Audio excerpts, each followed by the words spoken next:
Okay, so I'm sharing my screen with you. I hope everyone can see. If you have any problems with seeing the screen or hearing the audio during the lesson, please send me a message in the chat box straight away so that I can fix it and that I know that you are having a problem. All right, so we're going to get started with Unit 5 here for listening. And we're going to be practicing a specific kind of task, which is labeling a diagram task. So we haven't done this before. This is not such a common task for the IELTS test, but it is possible that you'll get it. Often you may get it for section 4, for part 4. And usually these can be quite tricky. So we're going to have a look at them now. So the first thing with the diagram is that often you get a diagram of something that you've never seen before. And that's what can make it quite difficult. So for example, we're going to be doing this one, right? And if you just look at this, you might think, oh, I have no idea what that is. I've never seen it before. Sometimes you will recognize them, but a lot of the time, the things that you haven't seen. So there's a few things that you can do to try and figure out what's happening. And the first thing is trying to understand the different parts of the machine. And often they're different mechanical parts. Okay, mechanical is an adjective, comes from the word machine. So mechanical parts are the different parts of a machine. Okay, so what you can do is think about these questions. For example, you could think, what are the names of these parts? Obviously in English, okay? Do you know any of the names of these? If you don't, then think about, have you seen them before? Maybe you recognize them. And if you do recognize them, you can think, what would you use them for? Okay, so even if you don't know the name for this, maybe you've seen it before and you can think about what is this used for? And that'll help you to understand what's happening in the diagram. All right, so let's have a look at these little blocks over here. So what I've underlined in yellow is the names of these different parts. So one of them is a storage tank, a spring, a pipe, a pump, a grill, and a wheel. All right. So what I'm going to do is I'm going to play the audio and I'm going to speak about each of these mechanical parts. And what you need to do is match these text bubbles, okay, to the diagram. So for example, think about which one is A, the storage tank, and then you'll match it to the correct number. All right, so in your notebook, maybe you can just write the number and then write the matching letter next to it. If you're not sure, please take a guess. Okay, it's better to guess than to write nothing at all. So I'm going to play the audio. Please let me know if you can't hear, and then I want you to listen and match the machine part to the correct name over here, A to F. Recording 19. A. At the bottom of the system, there is a storage tank, which can hold up to 500 litres of rainwater. The water stored in the tank can be used for general gardening and cleaning. B. A small spring in the centre causes the toy inside to bounce out with a twisting movement. The spring coils back down easily enough so that the toy can fit back into the box. C. The water passes through the pipe, and as it travels along, it carries the weeds with it. D. The water in the pool was becoming quite polluted, so a pump was used to pump the water out of the pool and force it through a filter. E. There is a very fine grill at different points along the pipe. These filter out any large rocks or stones, so the water is very finely strained by the time it reaches the dam. F. There is a wheel on the side which is attached to a small motor that turns the wheel. As it spins, a long chain passes around the outside of it. All right, so let's have a look.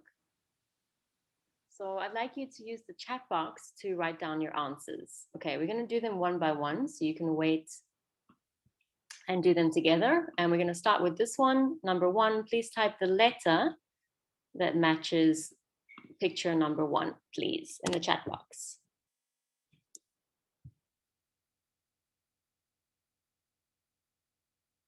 Okay, I'd like everyone to answer, so I'll give you some time. Again, please take a guess if you're not sure. If you get something wrong, I can always explain to you why it's wrong. And that'll help you as well. All right, looks like everyone says C, which is correct. Next one, number two.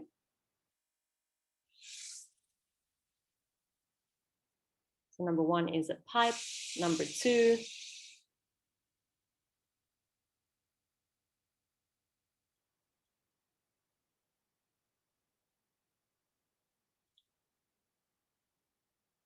And F is correct, so it's a wheel. This is quite an old-fashioned wheel. Sometimes they use them to pump water. And what about number three? This is also quite an old-fashioned version of this, although we still use them today. And this is D, yeah, so it's a pump. And we could also call it a hand pump, this one. Okay, because it's not automatic. Obviously, we get automatic or electric pumps now as well. Number four.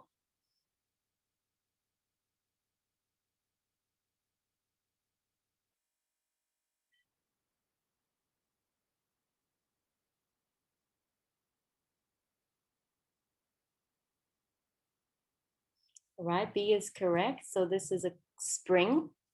And another name for this, which you can write down, is a coil. So you may hear that as well. Number five.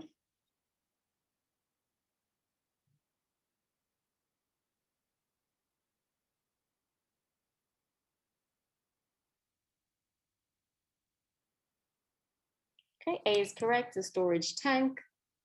And number six. Okay, obviously only one left, so it must be E, right? So this is a grill, but another word for this is a filter.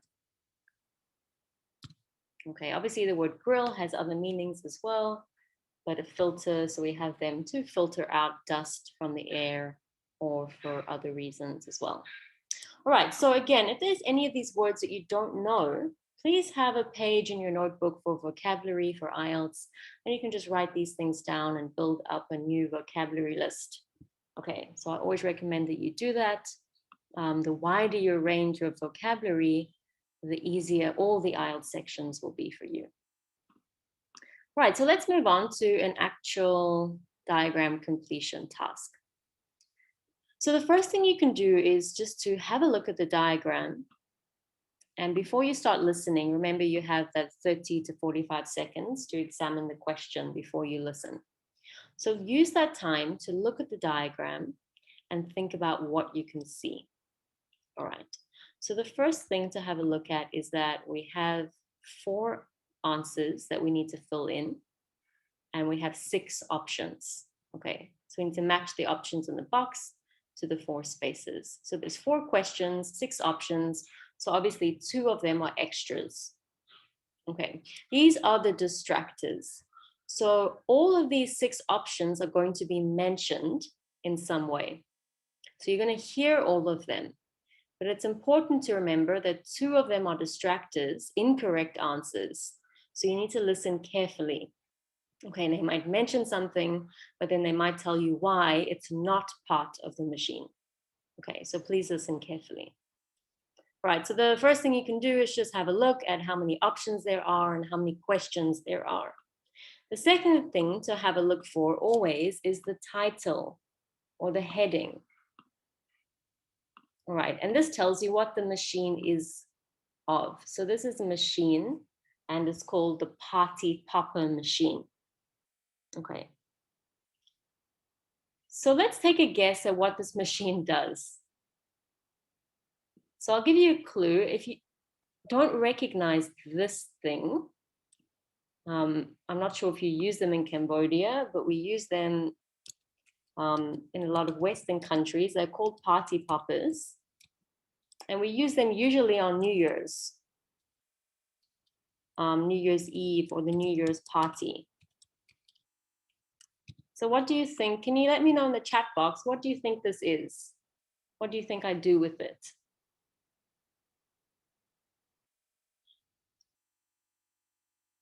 Maybe you've seen it before, so you can tell me what people do with this thing.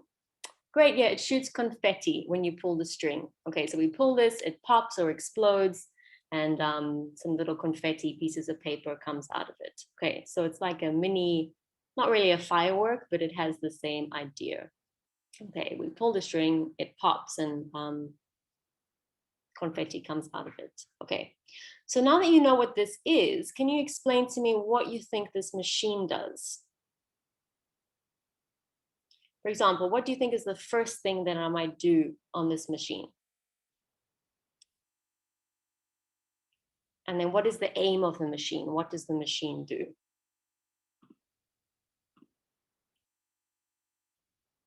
Yeah, so we'll probably start over here, right? I'm guessing that this is a button. So we're probably going to start by pressing the button.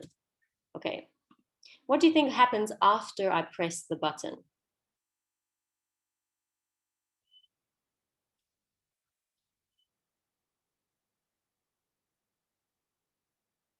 So have a look at the next parts of the machine. All right, so we have a wheel, some kind of wheel or gear here. And I think that this is probably going to turn. That's the best guess. All right, and then what do you think will happen after this wheel turns?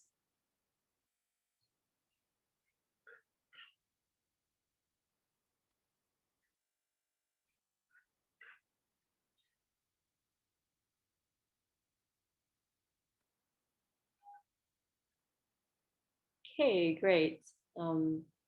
Yeah, somebody really gets how this machine works. Charom. Yeah, so probably the string will pull down and then the party popper will pop, right? That's the aim of the machine. Okay, so even if you have no idea what this is, you can still work it out. Even if you don't know that this is a party popper, you can still work out what the machine does. So I really want you to take some time to think about it. Don't get scared and say, oh, I don't know what this is. I've never seen it before. You can work it out. That's what the machines, that's how it's set up in IELTS. That even if you don't know the topic or you don't know what something is, you can still work it out. Okay, so that's what we do. We have a look at what the machine is called and think about how the machine works. Something else that we can do, and what's quite important with diagrams, is thinking about the verbs that you might use to describe the machine. So we're talking about a process or how something works. So when we describe how something works, we use lots of different kinds of verbs. So I want you to have a look at the verbs at the top here in this box. And let's think about which parts of the machine we might use these verbs for. Okay, so please look at the verbs and I want you to type them in the chat box. So which verbs from the box do you think we would use to talk about this button? I'd like everyone to answer. Have a look at the words in the box. What would I use when I want to talk about the button? Would I use spin? Would I use pop? Would I use rotate? There's a few different options. So we're just looking at the button for now. All right, so we have a few. We would use hit. Okay, we don't actually hit it, but it's an expression in English, hit the button. We would push the button. We can use the word activate. Activate is to start something. We usually use this for a machine. Okay, and that's it for buttons. So we wouldn't use anything else. All right, what do you think we would use when talking about this gear or wheel?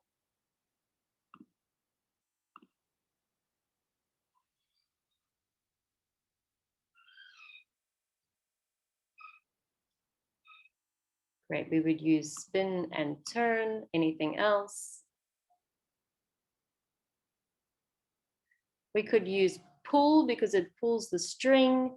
Good. We use rotate. So there's a couple words in English that mean spin or turn. So if you don't know them, you can write these down. So rotate means to spin or turn, okay, to go in a circle. And this word over here, which is not wind, it's wind. So wind also means to turn. And usually we wind something up and then often it turns by itself. Okay, you know, you have those little cars when you're toys and you pull the car back, you wind up the wheels, you let it go, and the car goes by itself. So this is to wind something. All right, I don't know if I would use force here. Force, often we use force means power, so something's power or something's force, or it means to try and force something into something else. So often if it doesn't fit, then we try to force it into another thing. All right, so let's go to the last part of the machine. What verbs would I use to talk about this party popper and what's happening here?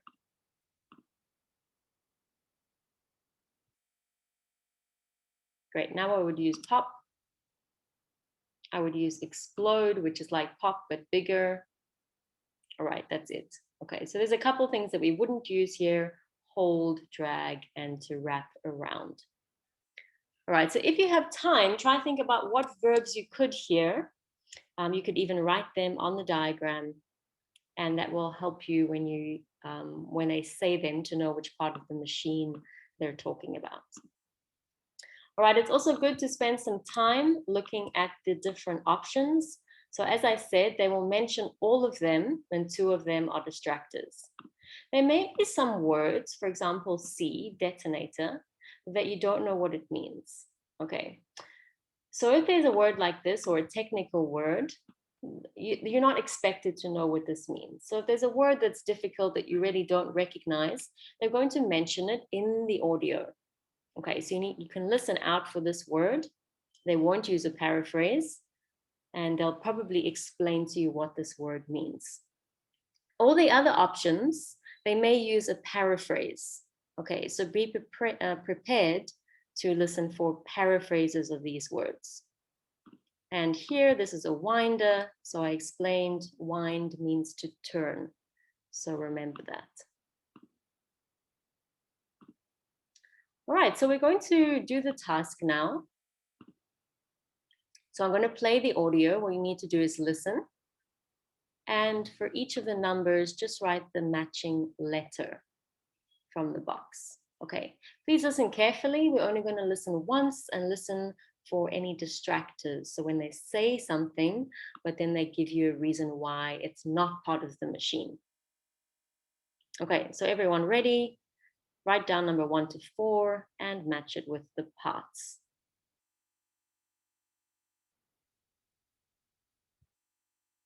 Recording 20. Hello. I've come along to tell you about an invention of mine called the Party Popper Machine. Here is a diagram of the machine, and I'll just explain how it works.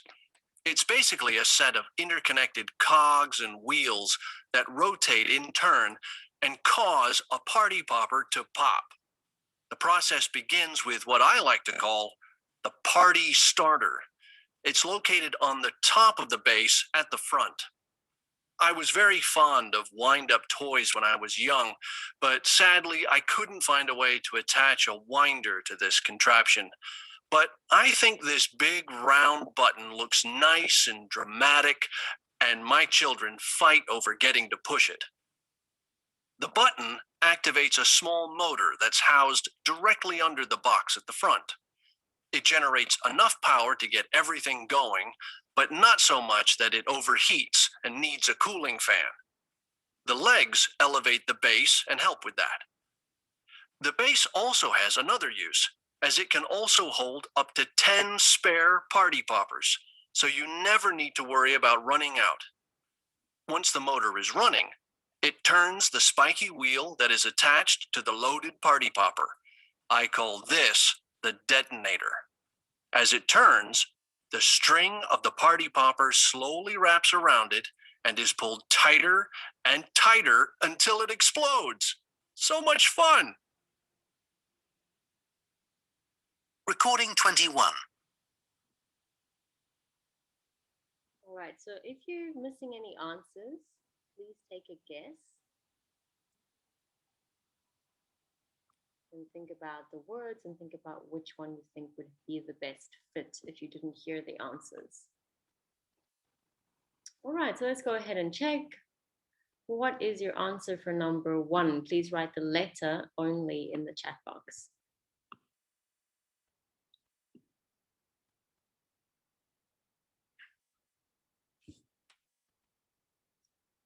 Okay, even if you're not sure, please type in an answer, what you think it is. And if it's wrong, I can help explain to you why. Right, but most people said D, or everyone said D so far, which is correct. So this is the party starter, the thing that we would push to start the machine. Okay, number 2.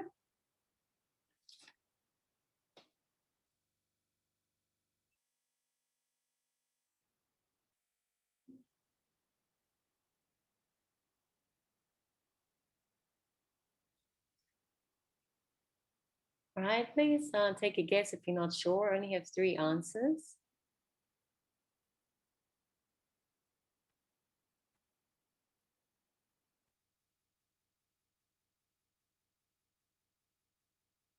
All right, so E is correct. It's the motor.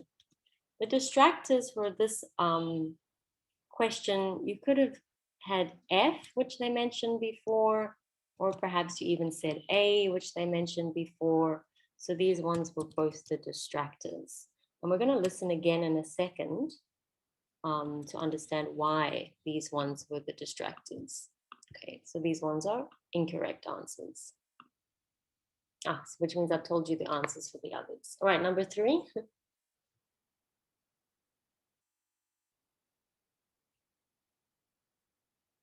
And I've written the word spare here to help you. So something is spare, it means that it's available because it's extra. So if this houses the spare party poppers, then B is correct. It's the storage space.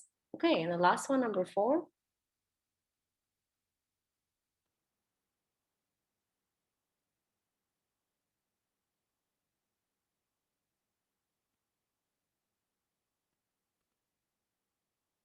Great, C is correct. So detonator, and you heard they actually mentioned this word.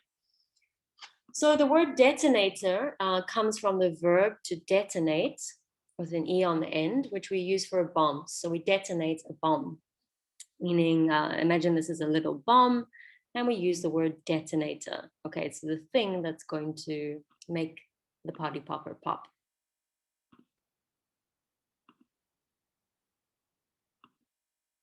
All right, I lost all my answers. Let me quickly put them in. Okay, so we're going to listen again. And now there's 2 distractors, A and F.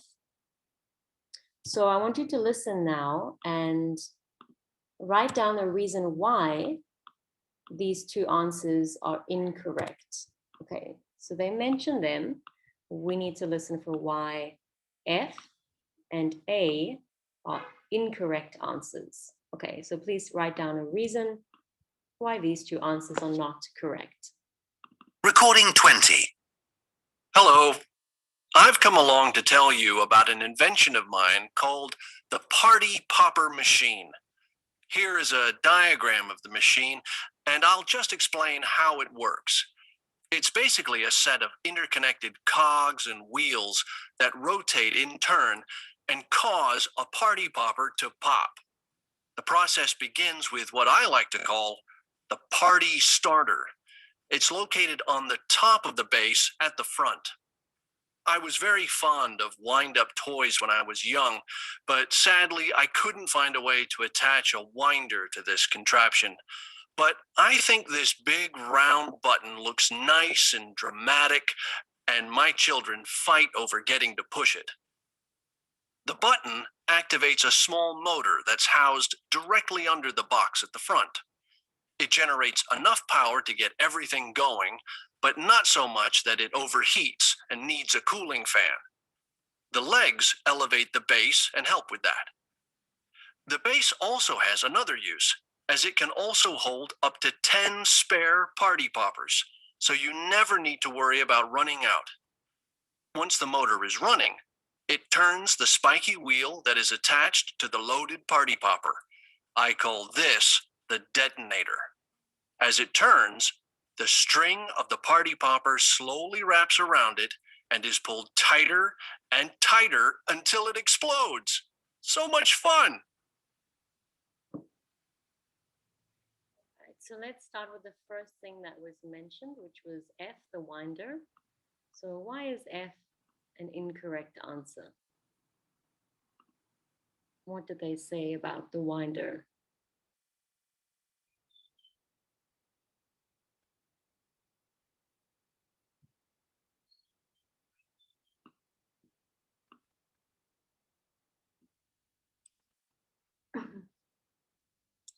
All right, anyone else have anything to say about the winder?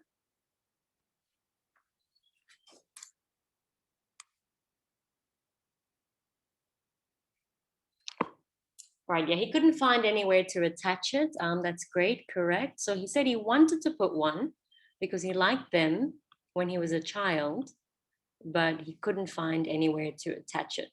Okay, so if he couldn't attach it, obviously it means it's not there. All right, what about A? Why was this incorrect?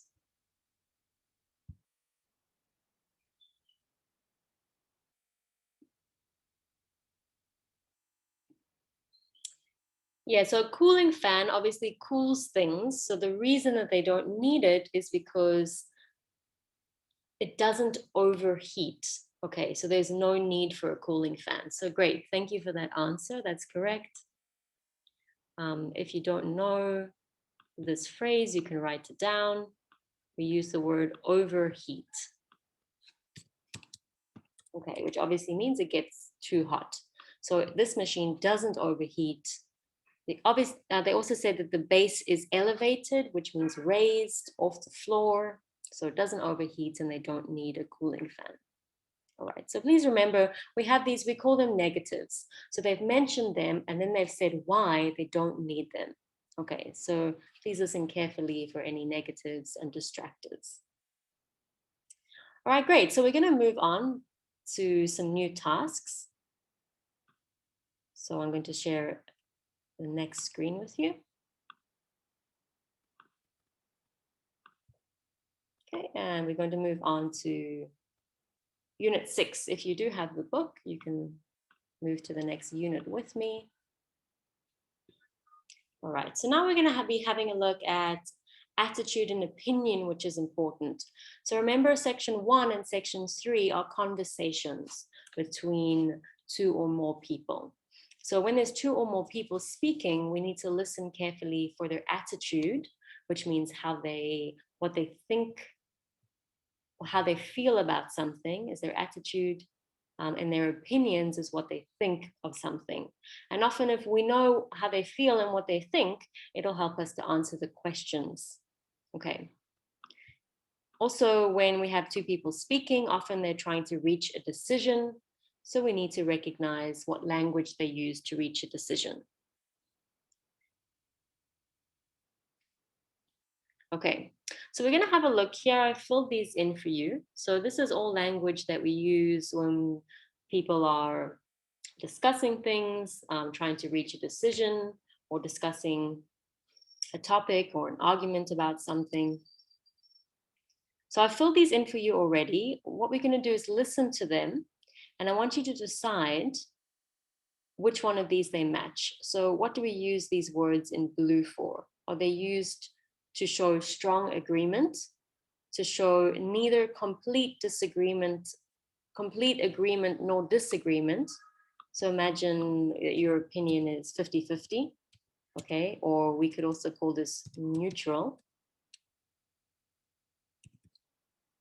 All right, which means you're kind of in the middle. Or does it show a complete disagreement? All right, so the sentences are here for you, but I'm going to play the audio track. And as I play it, please, for each of these number 1 to 8, I want you to write A, B, or C. Okay, so what do we use these words for? For agreement, 50-50, or disagreement?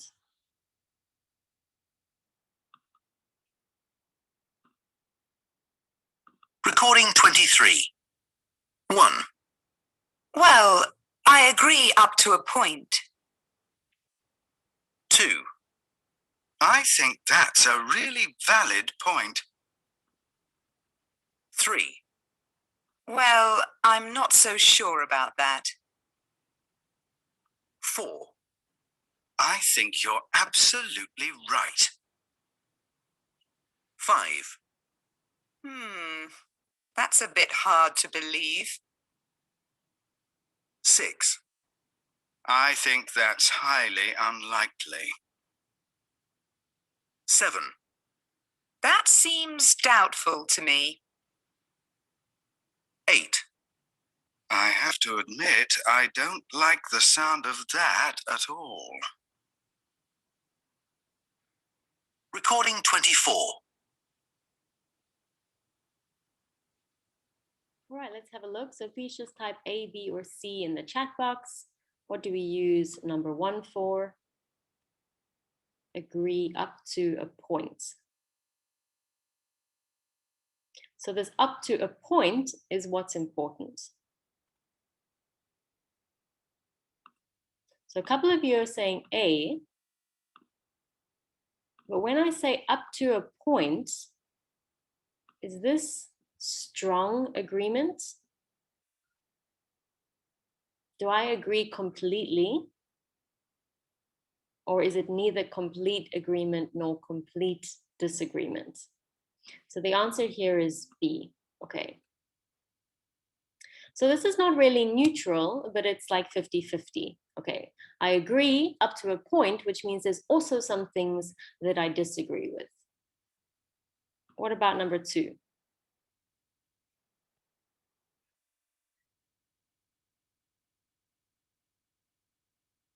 That's a really valid point. So if you don't know the word valid, please write it down. If something is a valid point, it means it's a true point or the correct point or a good point. So if it's a valid point, I'm saying that what you're saying, I think is true. So this is A. Good, so if it's a valid point, it's correct. I agree with you. Number 3, I'm not sure about that.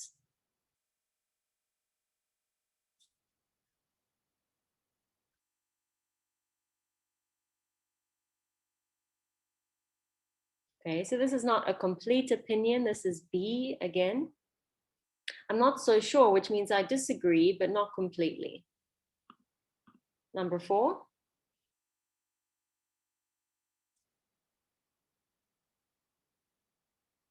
Yeah, this one's definitely A.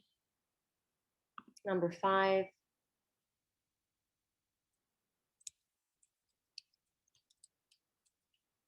So let's just have a look at this over here, and maybe you want to change your answer. I said that's a bit hard to believe. So the answer for this one is B. Okay.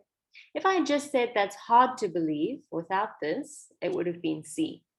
When we add a bit or a little in front of a word, it changes it to not complete opinion. Number 6. Highly unlikely. So unlikely means I don't think that that's true, or I don't think that that's going to happen. So C. So that we use highly the same ways we use absolutely, meaning that it's to make it stronger. Number 7, doubtful. So if you have doubt, means you're not certain or you're not sure about something. So if you don't know this word, please write it down. Doubtful is an adjective, meaning that you're not sure or you're not certain. So again, this is B. All right, and the last one.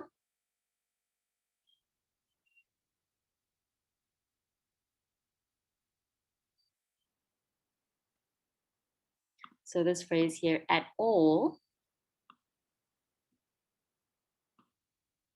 makes it C, right? I don't like the sound of that at all. We could change this to agreement, and we could say, I like the sound of that, if we take this away, okay? I really like the sound of that, and then it would be agreement. But we wouldn't say I like the sound of that at all. Okay, so if we want to use like, we can't use at all. All right, great. So let's move on to some more words. So these, please write them down if you don't know them. So here we have some synonyms. We're going to match number 1 to 7 to the synonyms number 8, letter A to G. These are all words that we use, they're all adjectives, and we use them to express attitude, the way that people feel about things. So I'm going to give you a few minutes to do this by yourself. So have a look at number 1, worried. Look at the options and match it to which you think is the synonym. Remember, a synonym is a word that has the same meaning, but is a different word or a similar meaning. All right, so please match them. Just write the number and the letter. I'll give you 2 or 3 minutes and then we'll check.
Okay, when you're done, you can just type done in the chat box. Then I know we're ready to check.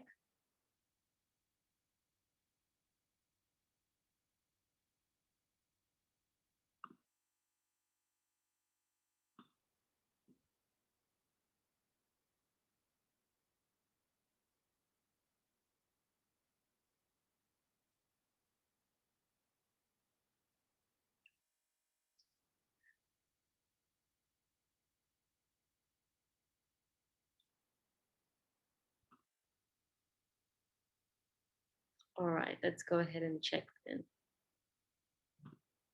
So just type the letter in the chat box. Which one matches with number 1, worried?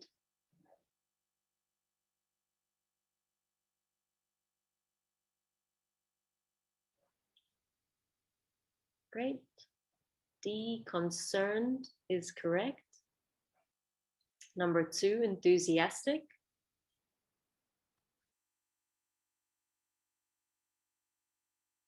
Yeah, G, eager is correct. So that's eager.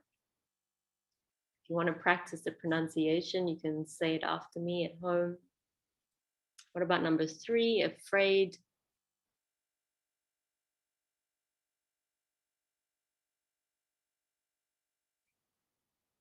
Great. E, scared.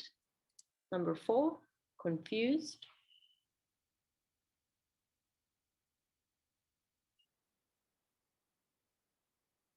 All right, great. Letter F, puzzled. So think about if we do a puzzle, it's a bit confusing. There's lots of pieces, which is why we have this adjective. Number 5, irritated.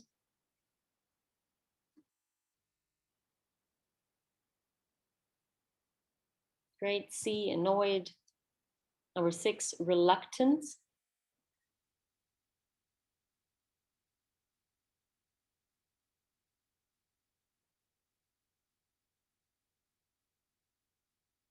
Great, is B, hesitant. So in case you don't know these words, write them down. Reluctant means that you don't really want to do something, so you're not willing to do it, and therefore you're slow to do it. Okay, so if your mom asks you to wash the dishes, but you don't really want to, you might be reluctant to wash them. Okay, so you're not going to jump up and do it straight away. You might take your time because you're feeling a bit reluctant. And the word hesitant, the adjective, comes from the word hesitate. So if we hesitate before we do something, we pause. Okay, we feel hesitant. So if you don't really want to do something, or if you're not sure about it, you may be hesitant to do it as well. Number 7, doubtful. So again, I explained doubtful means to be unsure or uncertain. Okay, and it matches with A, obviously the last one left, and this is pronounced dubious. Dubious. Okay, so this is an uncommon word. And if you're dubious about something, it means to feel doubt or to be uncertain about it. Okay, so go ahead and write that one down. Dubious. Okay, well done. Great job.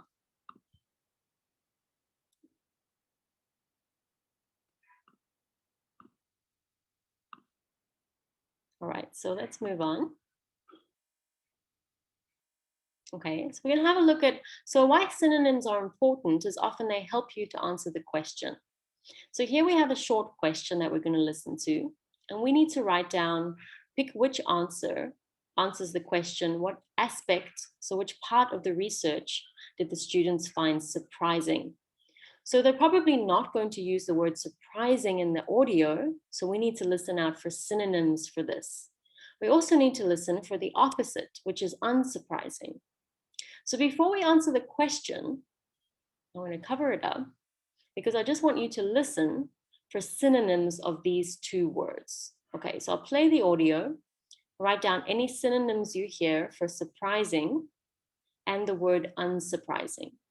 These could be paraphrases as well, meaning not just one word, but maybe a few words that have a similar meaning to surprising or unsurprising. Okay, so please listen and write down synonyms or paraphrases for these words. Recording 24.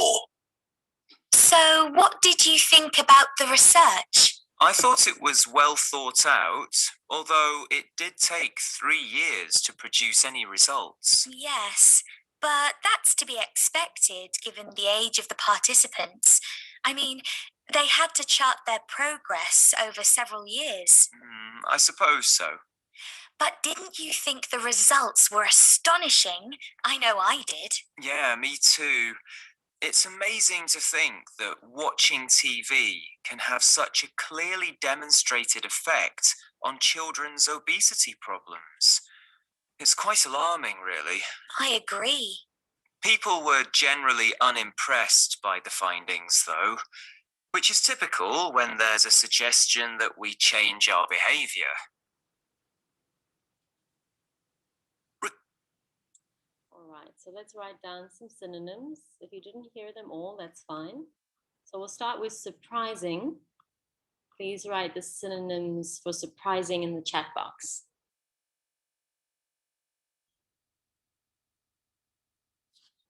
All right, astonishing is one. So that means very surprising. Another one was amazing. So amazing means very good, but it also means very surprising. And great, there was one more, which is alarming. So if something is alarming, it's surprising, but in a negative way. Well done. All right, what about unsurprising?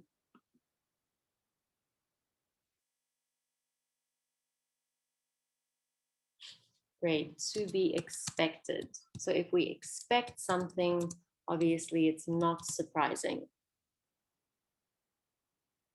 Be careful, unimpressed does not mean the same as unsurprising. Unimpressed means you're not impressed with it, so you don't think it's very good. The second one is typical. All right, we're going to listen again, so if you didn't catch them, don't worry. All right, so if something is typical, it's ordinary, it's what we expected it would be. All right, so you can use these words to help you answer the questions here. So I'm going to leave them at the top. All right, sorry, they move. I can't keep them here. So remember, this is unsurprising and surprising. So use these to help you answer the question now.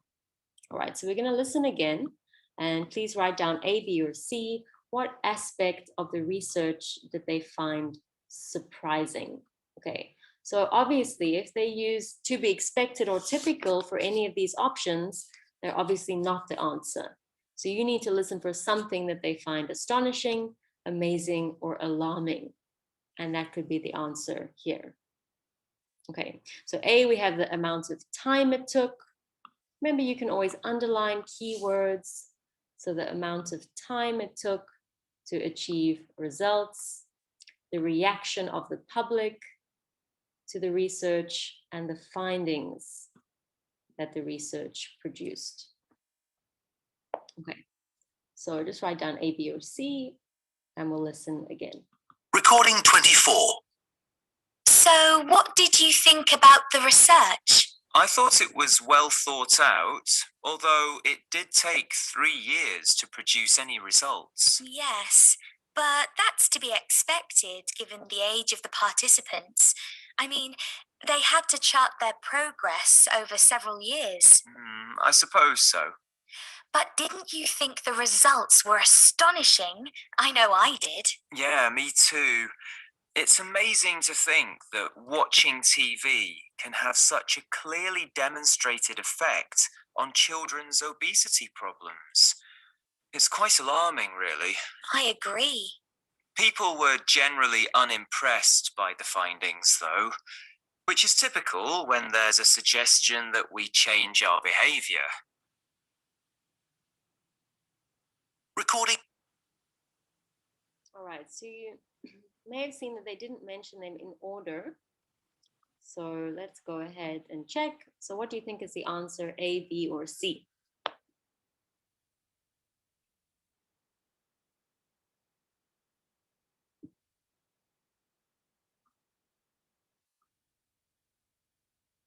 So this would be from part 3. So it might be a little bit more difficult to some stuff that we've done before, and the correct answer is C. So the amount of time, they said it was to be expected. The reaction of the public was typical. Okay, they were unimpressed, it was typical. And the findings were astonishing. All right, so recognizing synonyms really helps you to answer the question. So it's quite important that you listen out. If you find a word in the question, like surprising, know that you're probably going to have to listen to paraphrases or synonyms of that word. All right, good job. So we're going to move on to the last thing for this worksheet, which is a matching task. So we haven't done this before. You have a list of questions, number 1 to 4, and you need to match them to the answers in the box. So here we're listening to 2 students having a conversation. So this is going to be from section 3, okay, a part 3 task. So it's an academic topic. And often speakers are trying to reach a decision. All right, so in order to do this, they're often making suggestions. They have to agree or disagree with each other. So they use the language that we looked at in the beginning. And they're often trying to persuade each other. So when we want to persuade someone, we're trying to cause them to believe something, okay, especially something that we think they should do. So I have an opinion, I want to try and persuade you to agree with my opinion, all right, or to make the same choice that I'm making. Okay, so remember that the words in the question may be different from the words in the audio. Okay, so any of these words that we see could be paraphrased.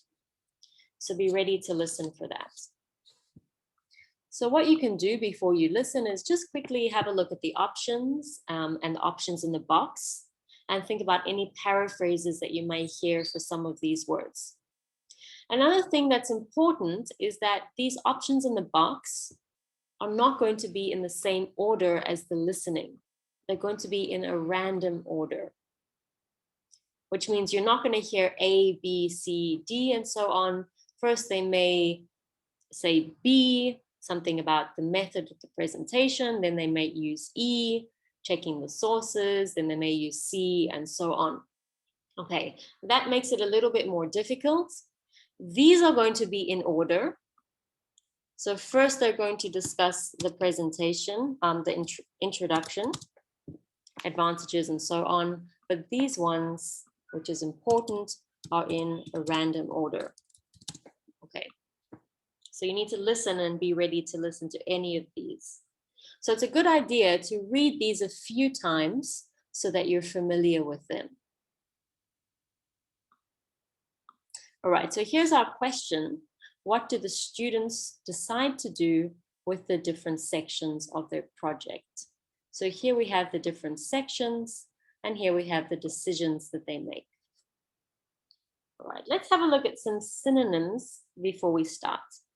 Could you please write some synonyms for the word advantages in the chat box?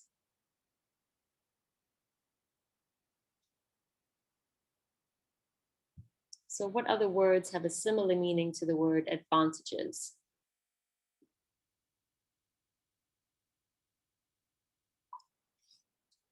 Great, benefits. Pros. Positives. Okay, meaning they could use any of these words. What about disadvantages?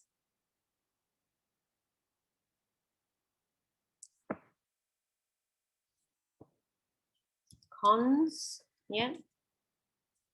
Effect and impact is not really disadvantage, because an effect or an impact can both be an advantage or a disadvantage. Negatives and drawbacks. Okay, so you've forgotten some of these words, write them down. Introduction and conclusion, you don't really get many synonyms for those. So they'll probably just use these words. Okay, so remember to listen out for any of these words, synonyms that you hear. All right, so before we listen, I'm going to give you a little bit of time, 30 seconds, to read these options. And then I'm going to play the audio. So for each one, you need to match which is the correct decision for each section of the presentation. So you just write number 1 and the matching letter. Okay, please read the decisions now, and I'll play the audio.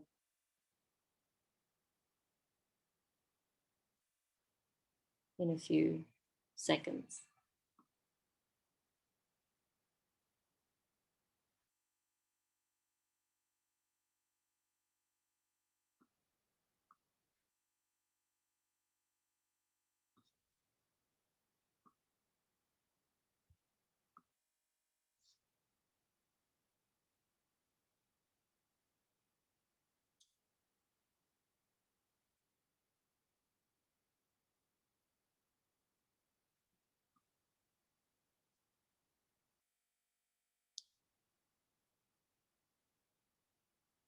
Recording 25. Right, let's organise our presentation on the new science equipment, shall we? Yes, I'm a bit worried it's overly long. We only have 10 minutes. Why don't we go through each section then? Okay. What about the introduction? I think that's okay. It's not very exciting. I don't think we should cut any of it, though. Of course. And we can still do it the same way. But maybe we should bring along some actual equipment. Great idea. That would help grab their attention. Now, next we look at the benefits of this technology. We've got plenty about that. I agree. In fact, some of the ones we've chosen are pretty obvious, I think. Perhaps we could leave some out. Agreed. And that would save some time. Yes. Now, when it comes to the negatives, I'd like to propose something a little different. I like that section. It's always enjoyable hearing about technology going wrong. Well, we've got a few thought-provoking quotes from people who've encountered specific problems. And we were planning on just reading them out, but I think we should video them and play the recording instead. Oh, That would be better. And if we use a variety of media, I think we'll get a higher mark. Yes, that's what I was thinking. Okay, let's give it a try. Now, what about the conclusion? Should we include something else? It's pretty short at the moment. Yes, but I think that's okay. There's not much more to say, really. We've already verified all our sources, so I don't think there's anything else left to do. Well, I think I'll do an internet search anyway, just to be sure we haven't missed anything. Okay. It would be good to be able to state that we have included all the very latest information. Absolutely.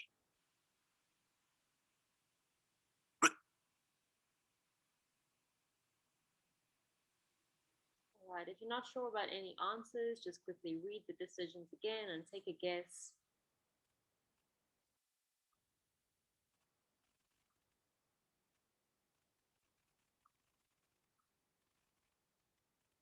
Okay, so what is the answer for number 1, introduction?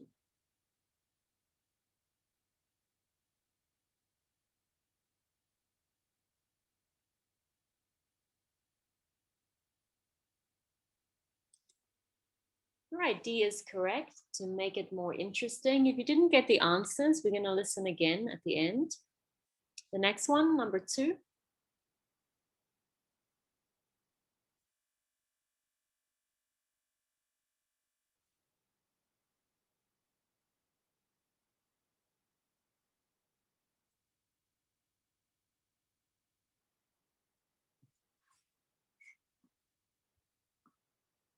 Right, A is correct for those of you who answered. So to reduce the length. Next one, the disadvantages.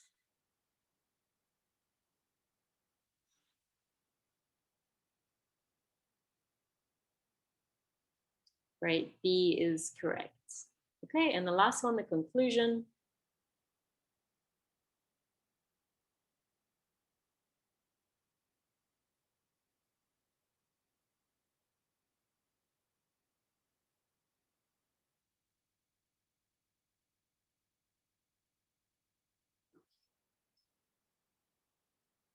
Okay, it seems like some of you aren't sure, but F is correct.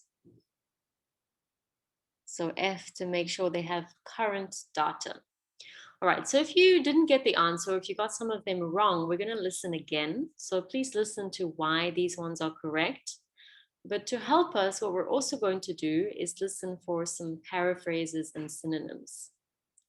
So as we listen again, for each of the underlined words here, I want you to listen and write down a paraphrase or a synonym for these words.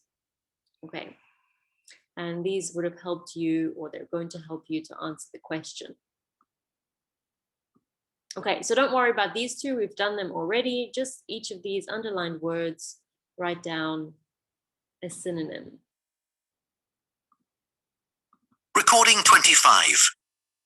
Right, let's organise our presentation on the new science equipment, shall we? Yes. I'm a bit worried it's overly long. We only have 10 minutes. Why don't we go through each section then? Okay. What about the introduction? I think that's okay. It's not very exciting. I don't think we should cut any of it, though. Of course.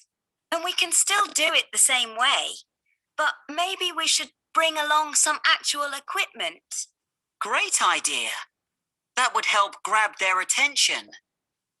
Now, next we look at the benefits of this technology. We've got plenty about that. I agree. In fact, some of the ones we've chosen are pretty obvious, I think. Perhaps we could leave some out. Agreed.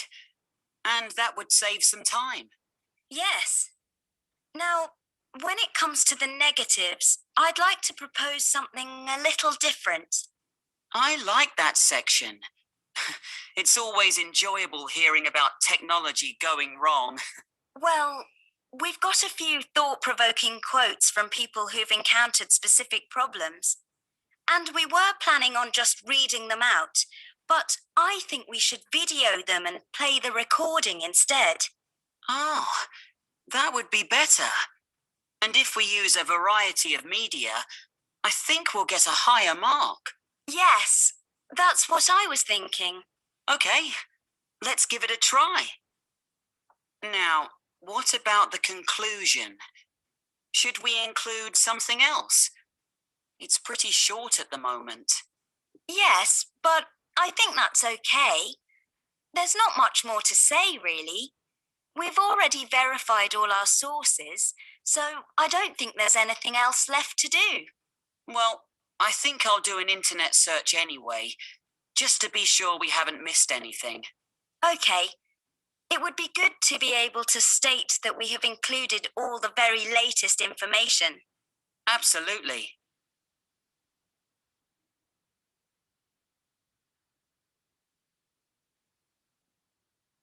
All right, so let's go down the list. Please write in the chat box the paraphrase for reduce the length. There's two options here.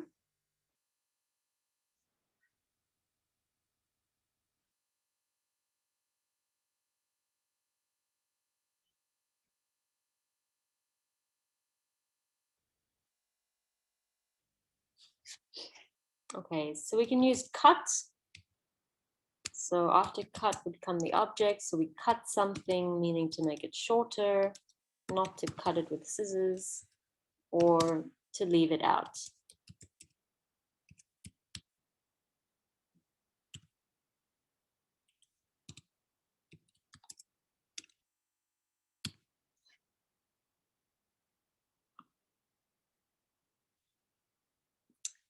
All right, great. Next one, the method.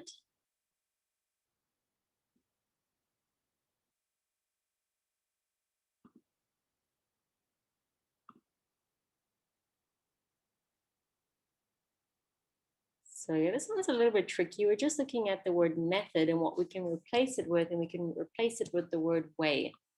So the way that they present. Okay, we can't say change the way of presentation, but we could say change the way they do the presentation. They also spoke about media. If you wrote that down, that's okay as well. All right, what about write some more?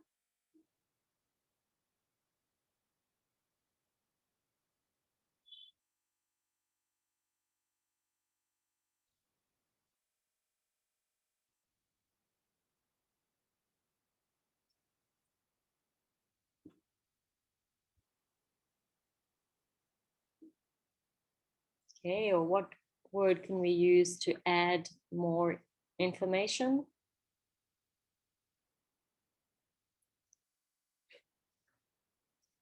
Okay, we're only writing down things that we heard. So they used the verb in, include. Okay, so to include something else. Right, what about the next one? Interesting. So there were a few synonyms here.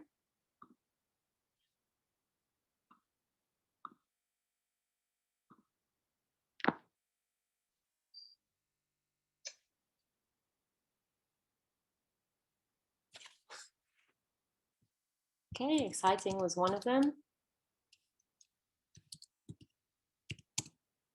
Enjoyable. Right, but there was something else that was quite important, and this is what gave us the answer to the question. And I'll write it above here. Was to grab someone's attention.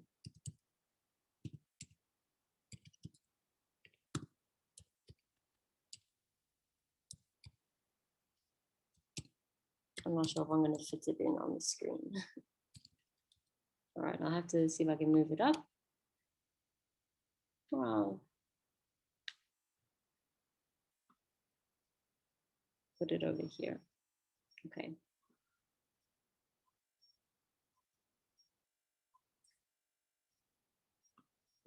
All right, so to grab someone's attention, if you don't know this, please write it down. So if we grab attention, it means we're making it interesting so that people will see it and they'll want to come and look at it.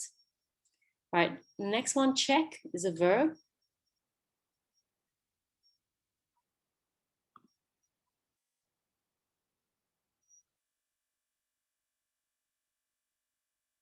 Okay, so be careful, search, they're not searching for the sources, they already have them. To check them is to verify. Okay, so to see if they are reliable. We can rely on them, we can trust them, it means they're good sources. They don't have any false or wrong information. Right, and the last one is current data.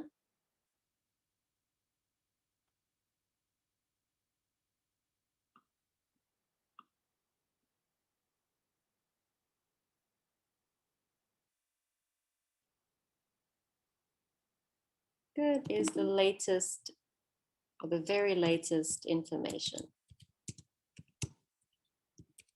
Okay, don't worry if you didn't hear all of these, that's fine. Remember, this is section 3, so it's a little bit harder. I just want to point out that recognizing paraphrases helps you to answer the question, okay? Because you're not listening for the word current data, you're listening for a paraphrase of that word. All right, well done. Okay, we're gonna go on for another 15 minutes and then have a break. So let's move on to the next worksheet and we'll just start it.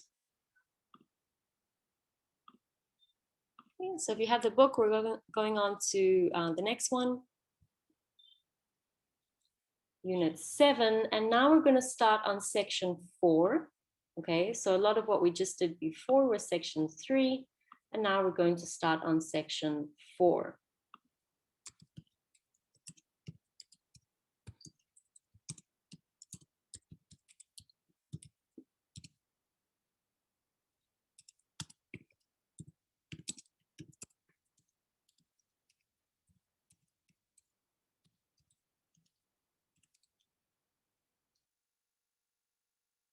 All right, so this is about following a lecture or a talk. So remember, section 4 is academic topic. There's one person speaking, a monologue, and they're giving a lecture or a talk on a specific topic. This is going to be an academic topic.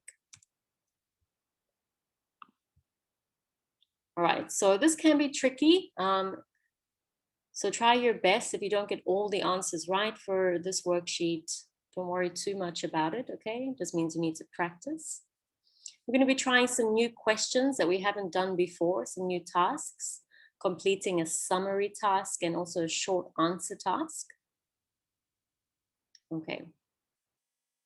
So the section 4 can be quite long. Sometimes the audios can be up to 2 or 3 minutes. So it's important that you listen carefully. Remember, you're only going to listen once. So you need to stay focused, okay, on everything that they're saying. You need to keep track of the talk. That means to follow everything, to stay on the correct question. If you get distracted, it's easy to miss the answer for a question. And then you may even miss that they've moved on to a new question. So if you miss one question, it's easy to miss another one. So please practice listening to just one person speaking and trying to stay focused on the talk. Okay. Remember, before you listen, so the first thing that they do is they give you that context, that little introduction, where they tell you who is speaking and why. Okay, so we're going to listen to a talk by Paul. He's an Australian paleontologist. Remember, if there's a technical word, they're going to explain it to you in the text. So a paleontologist is a scientist who studies dinosaurs and fossils. Okay, so first I'll give you the context about Paul, and then you have probably 45 seconds to just read the question and the information, and then they play the audio for you.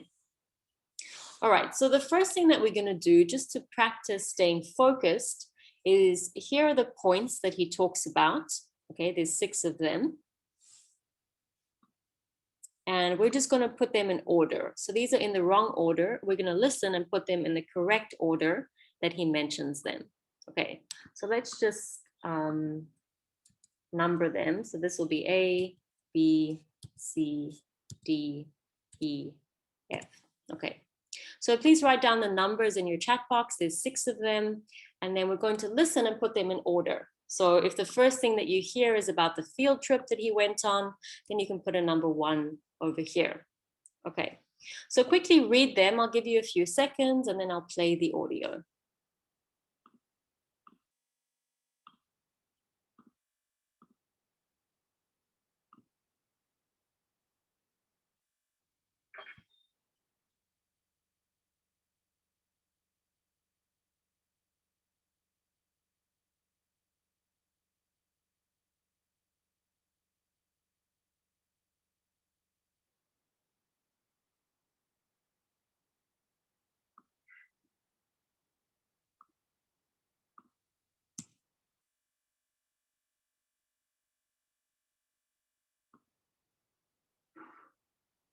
Okay, so I'll play the audio. Please put the list of sentences in order that you hear them. Recording 27. Good morning, everyone. My name is John, and I'm a paleontologist. Now, when most people hear that, they immediately get an image of an old professor studying dried up dinosaur bones, or else they think of a great adventurer from the movies. Well, I'm neither. But I would like to talk to you today about how I came to be a paleontologist and the reason I believe it is an important job. All my life, my main interest has been the environment. So I actually started out as an ecology student. As part of my degree course, I had to do a unit on extinction, and a lecturer visiting from another university gave us a talk on Australia's extinct animals. One of the animals he talked about was called the diprotodon. It's an ancestor of the modern Australian wombat. He described this enormous animal crossing ancient lakes, getting stuck in the mud, and becoming part of the fossil record, which is what we call the preserved remains of animals and plants that we find. And I was fascinated. So fascinated that I immediately changed courses. But paleontology isn't all easygoing. The very first field trip I went on was pretty awful. We went to an outback fossil site and we were digging in extreme conditions. I've learned since that that's pretty standard for work like this. But to make matters worse, after 5 days, I'd found nothing. I was getting really disheartened, and I was starting to regret my decision when, on the last day of the trip, I was digging into the bank of an ancient dried-up riverbed and found a funny-looking piece of rock. Inside it was a tooth from a giant kangaroo. Finding that one fossil made me realize that this was a field I really wanted to continue working in. Recording. All right, so let's check in the chat box. So please write down the letter of which of these sentences came first. So which did he speak about first? Great, D is correct. All right, and which one came next?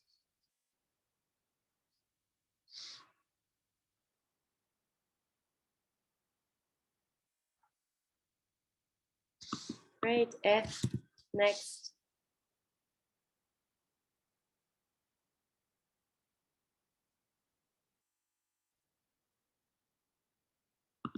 B is correct.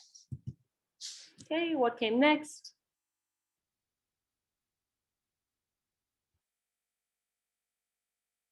E, that he changed courses. Right, next one.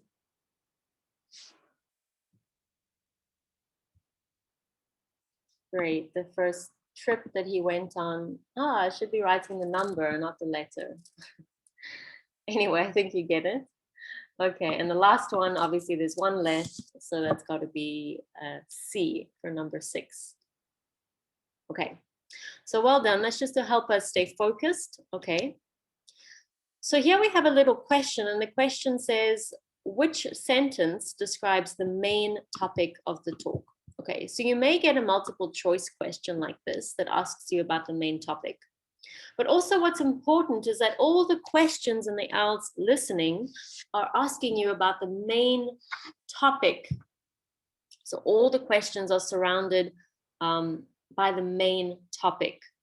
So if you can identify what is the main topic, then all the main points in the talk will be the things that you get questions about. All right, so have a look at these three options, A, B, and C, and I want you to tell me which one you think is the main topic. So is the main topic of this talk important lectures, which means talks that Paul has given? Is it describing the process that led to his current role? That means the job that he has now. The current role means the current job that he has. Or is it C, explaining how ancient animals, Australian animals, became extinct, meaning they're no longer alive? All right, so please type an option in the chat box. Which one is the main topic? Is it A, is it B, or is it C? So the main topic would be the reason that he's giving this talk.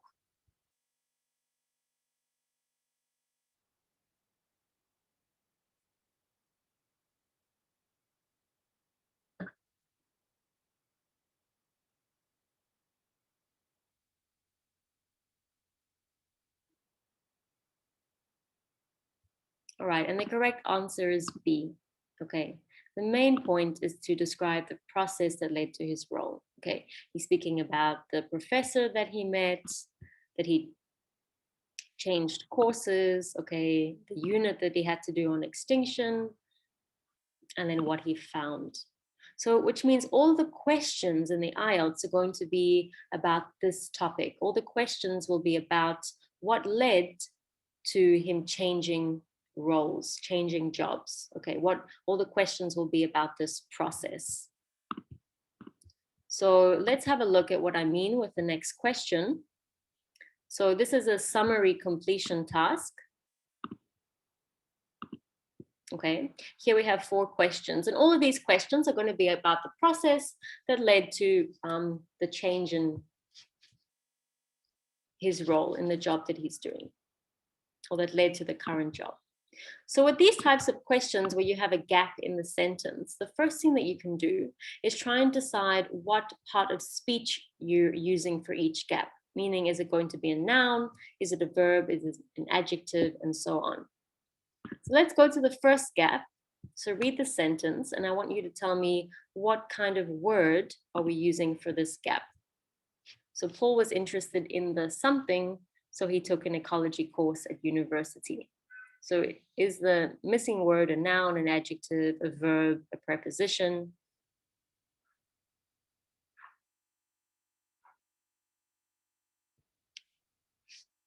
Great, it's a noun. Okay, and you can use this to check, right? When you're finished, just check, have I used the correct word here?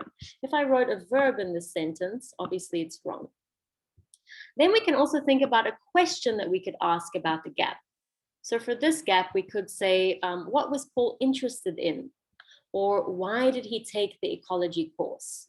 So the answer to these 2 questions would be the answer for this gap. All right, let's have a look at number 2. Is it a noun, a verb, an adjective?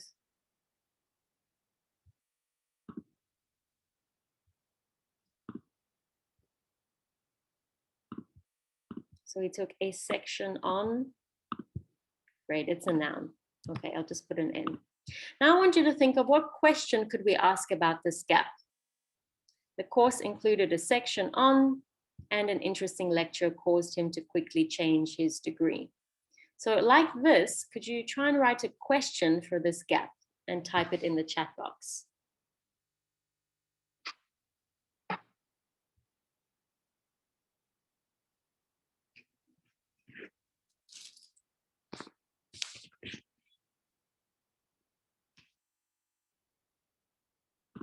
So you can think about the key words like this and this and this.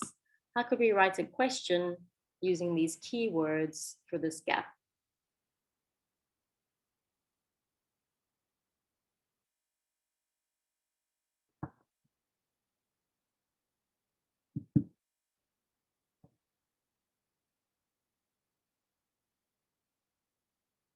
Anyone?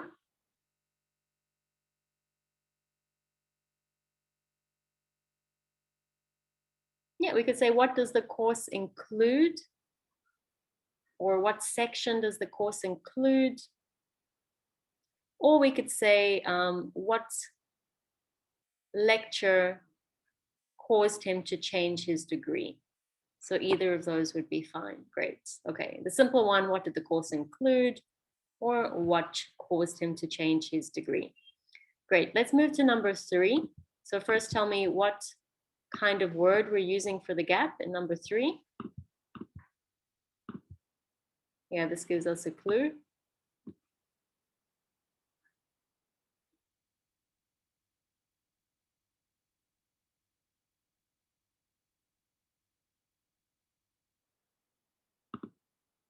So what word are we using for this gap?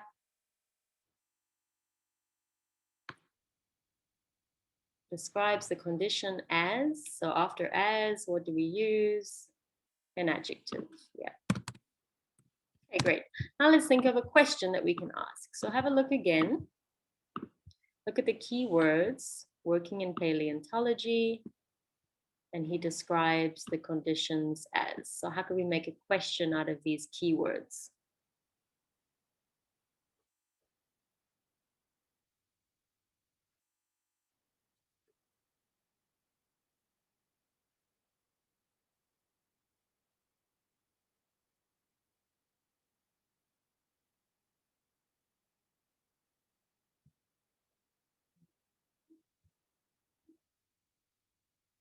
Okay, so think about it for a second.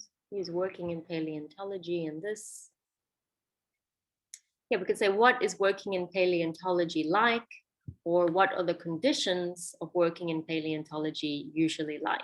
Okay, so anything like this. We're answering the question, what is it like working in paleontology? Okay, so anything about that is going to answer your question here. All right, last one, number 4. Okay, we're going to move a bit faster. So there's an which obviously means we need a noun. Great. Now have a look at a question. So think about the word discovery of.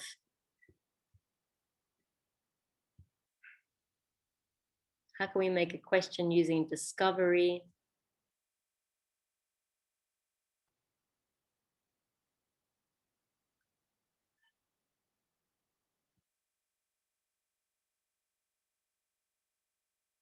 So discovery is a noun as well. So how could we write a question here? However, the discovery of a something from an ancient animal made him realize he had made the right choice. Okay, just try and use this to write your question. It's just an easy question for this gap.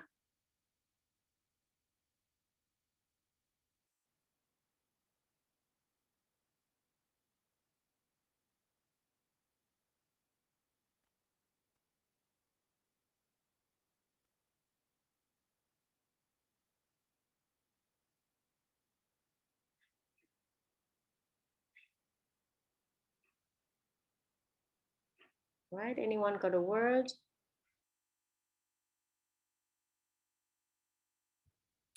Yeah, we could just say, what did he discover? Or what did he discover that made him decide he'd made the right choice? What made him realize he'd made the right choice? These are all great. Okay. Or just simply, what did he discover is fine as well. Okay, great. So let's actually do the task now. After this, we'll take a break. So remember as well, use the words that come before and after the gap to help you. See that it matches the sentence as well. The word that you put in there needs to work grammatically as well. So check the words that come before and after. Here's your word count, 1 word only. And please check your spelling.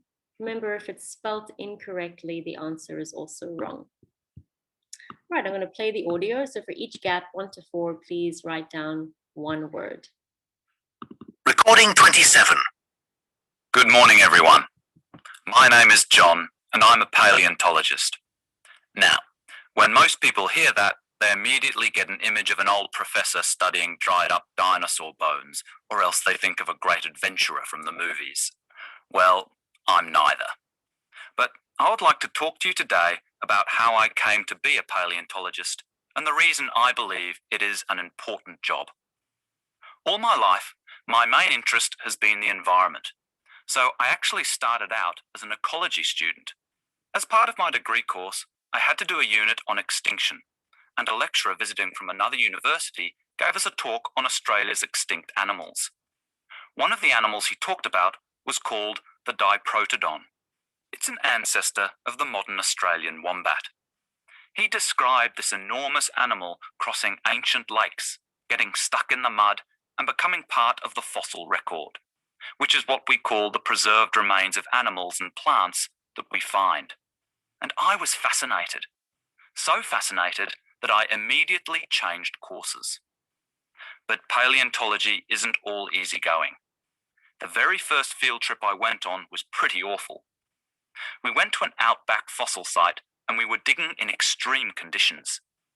I've learned since that that's pretty standard for work like this. But to make matters worse, after 5 days, I'd found nothing. I was getting really disheartened, and I was starting to regret my decision when, on the last day of the trip, I was digging into the bank of an ancient dried-up riverbed and found a funny-looking piece of rock. Inside it was a tooth from a giant kangaroo. Finding that one fossil made me realise that this was a field I really wanted to continue working in.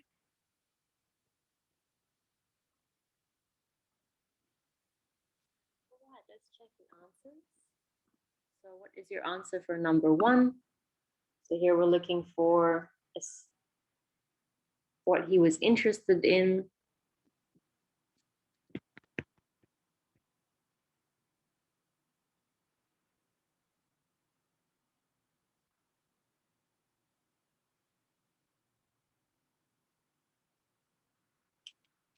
Right, and this would have made him take an ecology course. So environment is correct.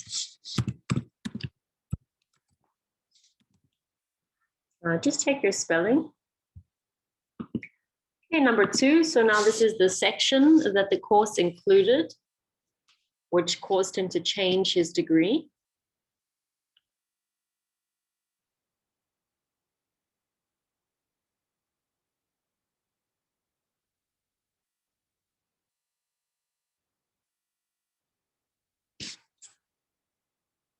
Great, extinction is correct.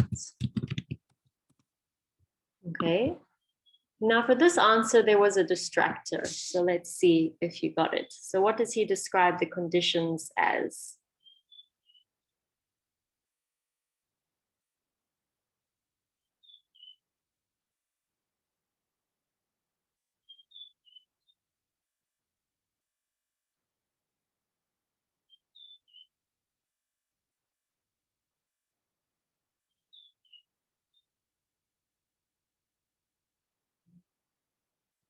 All right, so the correct answer is extreme. And if you wrote awful, this is the distractor. Okay, it's also an adjective. But he said the first trip that he went on was awful. So he doesn't describe the conditions in paleontology as always being awful, awful meaning very bad. He describes the conditions are usually extreme. Okay, so be careful for distractors. Read the question. Okay, he doesn't say that working in paleontology can be difficult and the conditions are awful, meaning always awful. Just the first trip that he went on was awful. All right, number 4, we also had some distractors. So again, a tricky answer. Please write your answer for number 4 in the chat box.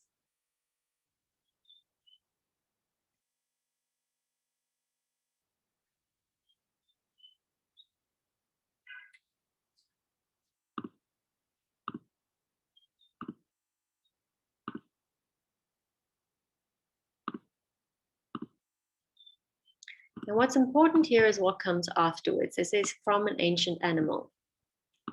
And the ancient animal that they were talking about was a kangaroo.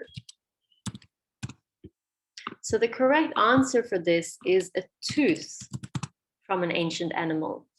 The distractor here was the word fossil, or even the word rock, okay?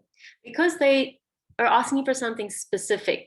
Also, if we use the word fossil, we would say a fossil of an ancient animal. Okay, so because it's not the correct preposition, the word here is also wrong. Okay. So you need to listen quite carefully. If they didn't have from an ancient animal, the word fossil would be correct. Okay. But because they're asking specifically what did he find of this ancient animal, from this ancient animal, the answer is tooth. Okay. So be aware of any distractors. Okay. Try to read the question carefully and think about which one fits best. You could write down both words, for example, and then at the end, think about which one fits the sentence the best. And that will give you your answer. All right, we're going to take a break now for 15 minutes. So it's now 9:40, so we'll come back at 9:55.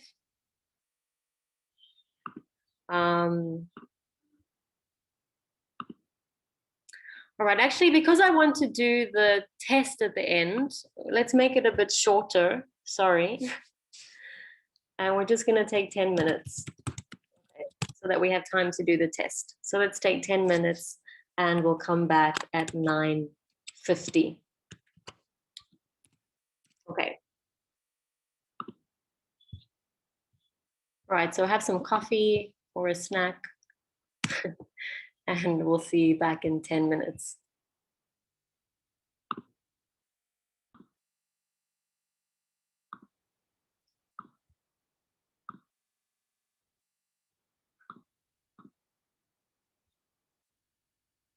Right, so I'm sharing my screen with you again, and we're going to carry on with worksheet 7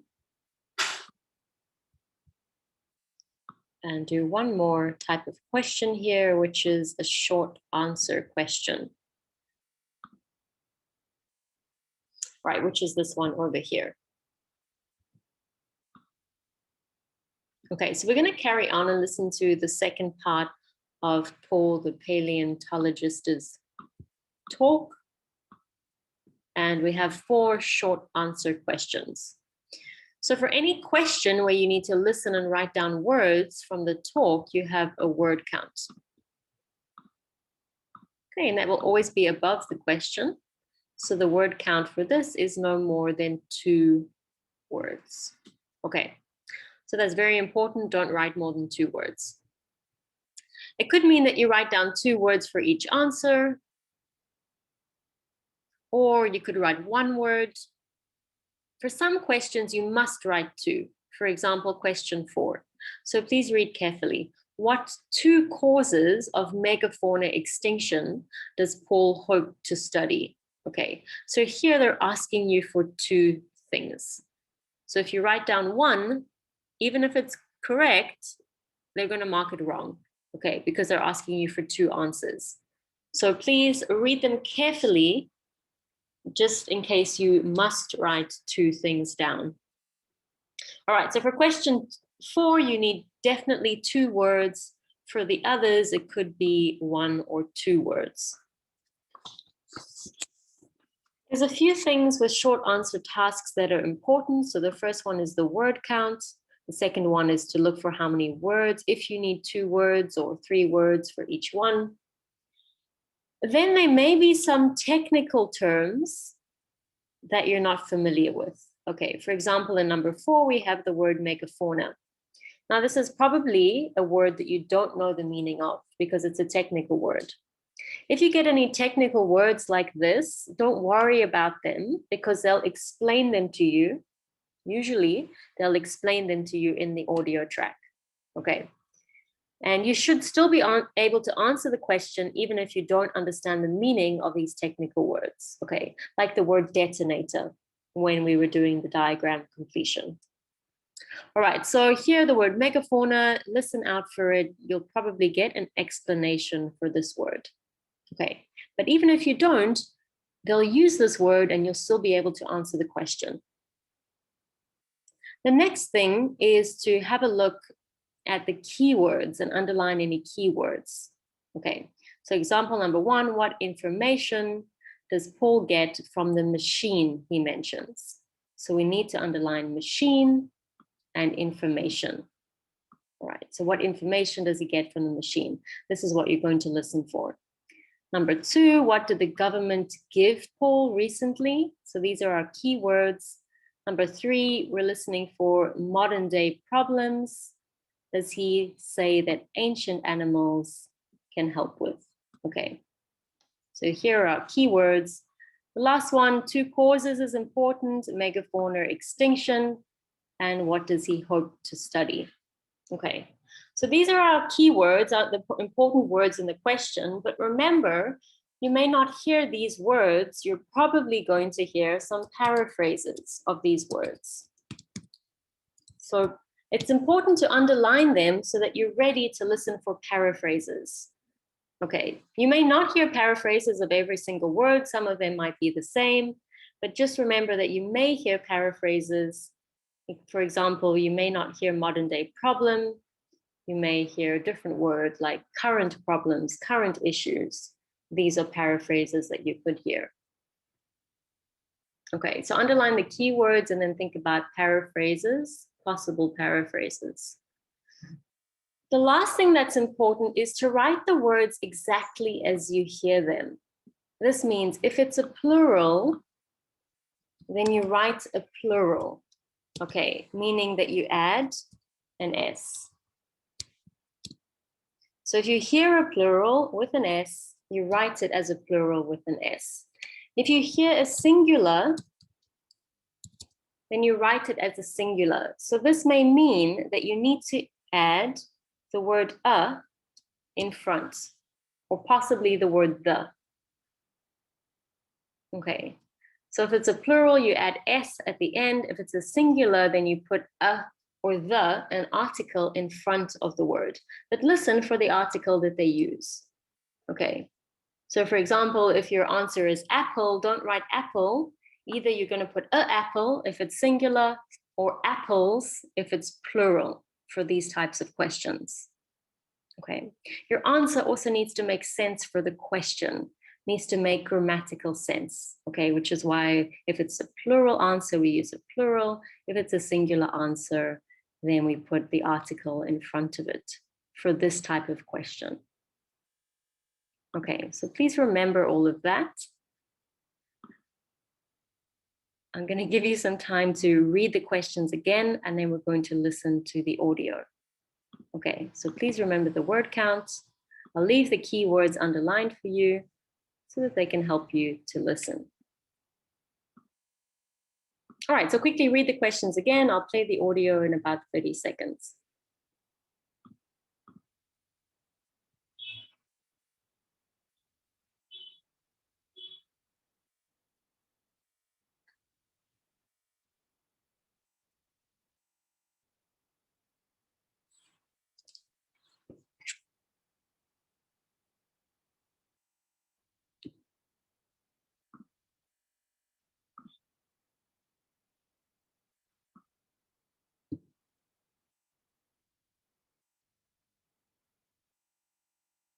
Recording 29.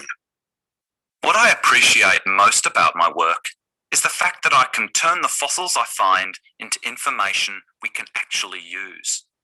So, how do we extract that information? Well, first we need to run the fossil through a special machine. That gives me a date for the fossil. From then on, I begin to work out what type of animal it was, what it ate, and how it interacted with the landscape.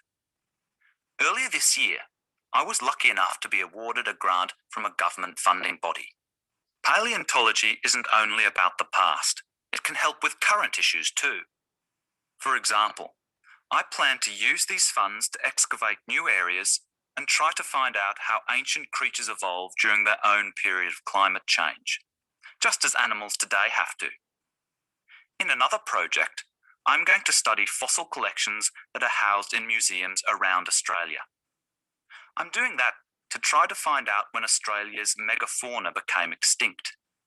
That is, all the giant mammals, lizards, and birds. That will help us to finally find out what caused these extinctions. Was it nature, or was it humans?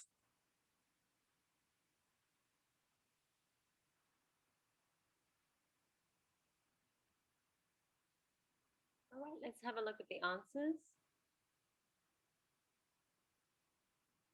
Remember, this is part 4, section 4, so it's a little bit harder.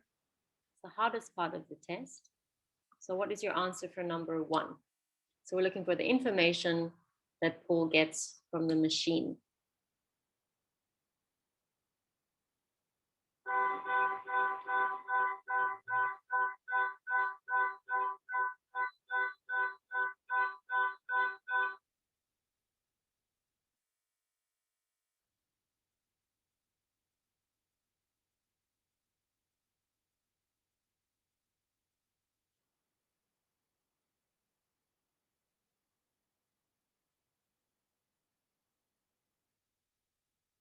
Right, has anyone else got an answer?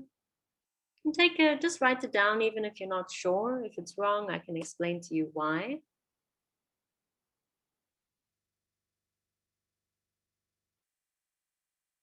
Remember, one word is one word, 2 words is 2 words. Okay, so date of fossil would be 3 words.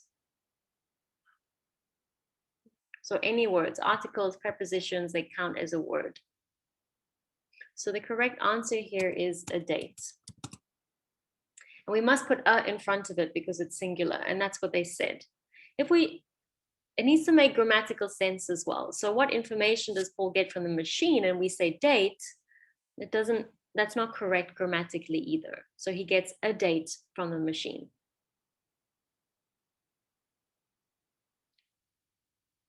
What about number 2?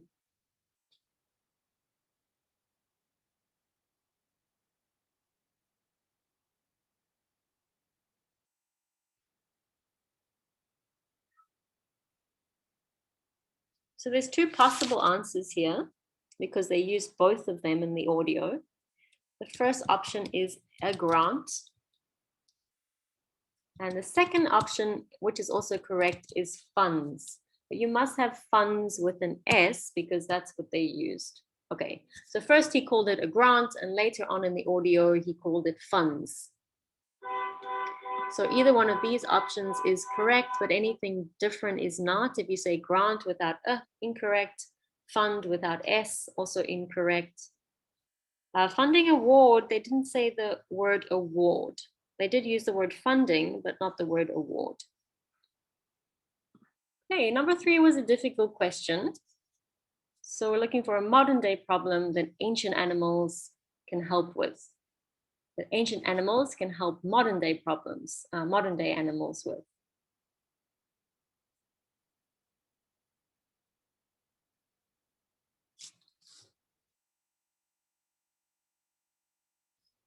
All right, does anyone have an answer for number 3?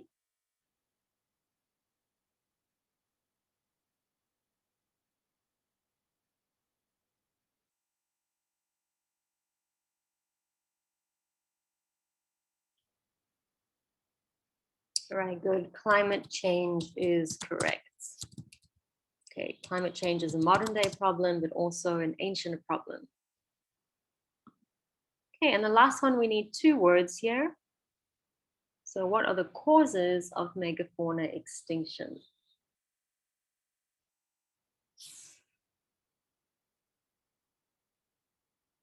So this you can put either way.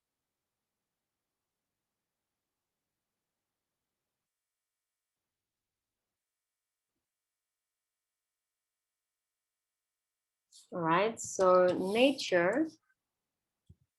And the second one must be plural, or humans. So if you wrote human, it's incorrect. Because it's not just one human causing the problem, it's humans, plural. Okay. So just be careful with that. In English, when we talk about things in a general sense, we always use a plural, unless it's uncountable, like the word nature. Okay. So it's not one human causing the problems, it's all humans. So this must be an S. If you wrote it the other way around, it's also correct, but it's not correct if you forget the S. Okay, so please be careful. You don't have to guess with these, you just have to listen really carefully. If it says it with an S in the audio track, then you write it with an S in your answer. Okay, that's the biggest tip that I have for you, is just to listen as carefully as possible. The other thing you can do is use your grammar to check. Okay, if the sentence needs a plural answer, then you need to have a plural, okay? But if the grammar is confusing for you or you're not sure, then just listen as carefully as possible. So if that's something that you often get wrong, then that's something that you need to practice, okay? Practice listening to people speaking English and listen out for the S's on the ends of words. Sometimes they're difficult to hear, but they are there, okay? It's an easy way to get an answer wrong. So if that's difficult for you, please practice. Do we have to put a comma?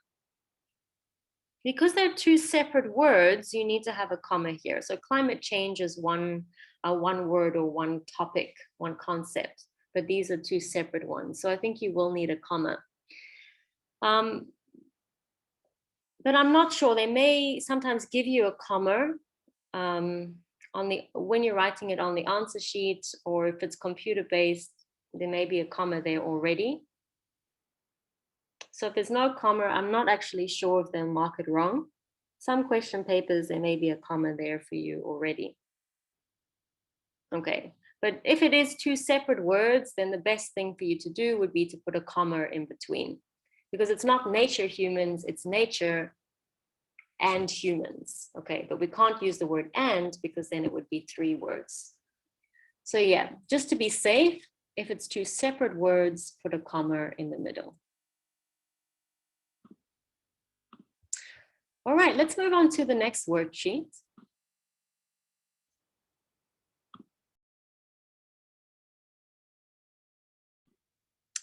Sorry about that, I got disconnected. Hope everyone else is still here. Okay, so let's just carry on, and I'm going to share worksheet 8 with you. And this is also going to focus on section 4, so academic. Right, and we're going to be practicing a new task now, which is a table completion or a node completion task. Okay, these are both very similar, in which we get a summary or an outline of the task and we need to fill in missing words. Okay, so we're going to be focusing on contrasting ideas, which means different ideas. So often in a talk, they'll be discussing different ideas. For example, discussing the positives and discussing the negatives. And you need to be able to answer questions for both. Okay, so we're listening to section 4 now. So often you'll hear a talk by a student or an expert like Paul, who we just listened to. And the speakers often use signposting words to move from one topic to another topic or to connect their ideas. Okay, so here is some signposting words. All right, so we use these to indicate that either we're starting off a new topic, changing to a new topic, or finishing a topic. So these words are important because often they indicate that there is a shift in topics. They're moving on to a new topic, and often that also means that they're moving on to a new question. Okay, so it's important that you keep track of the questions and you keep on the correct question. Okay, so they're talking about one topic like the megafauna, they move on to a new topic like the grants, you know that they're probably moving on to a new question as well. All right, so I've completed the sentences for you already. I'm going to play them so you can listen to these 6 sentences. And what I want you to do is decide for each one what we use them for. So do we A, use them to start off a topic, B, to change to a new topic, or C, to finish off the topic? All right, so for each one of these, write down A, B, or C. Recording 31. 1. Okay, let's move on to the late 19th century, when a great deal of changes were taking place. 2. Now, first of all, I wanted to give you some background information. 3. So, let's have a look at some possible reasons for this. 4. And finally, I'd like to talk about some future projects. 5. So, What conclusions did we reach? 6. I'll begin by explaining what this machine can do.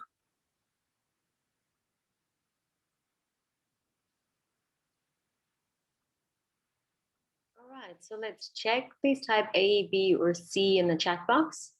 What do we use the first one for? Let's move on.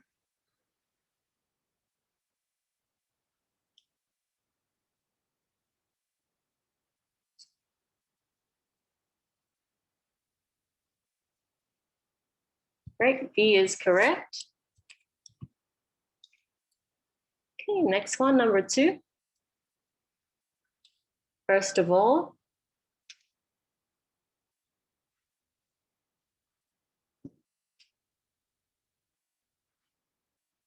great, A. Number 3, let's have a look at some possible reasons for this.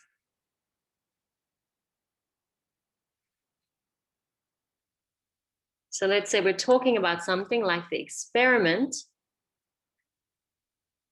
or we're talking about something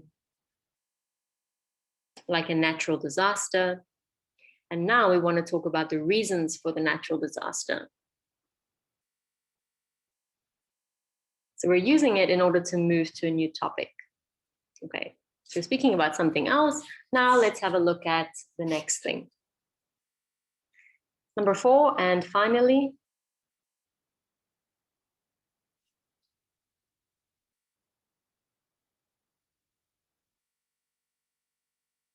great, is C. Good. Next one, what conclusions? Often you'll hear people talking about the conclusions. This often comes at the end of the talk, not always, but often. And this is C to finish it off. Right, and the last one, begin by explaining.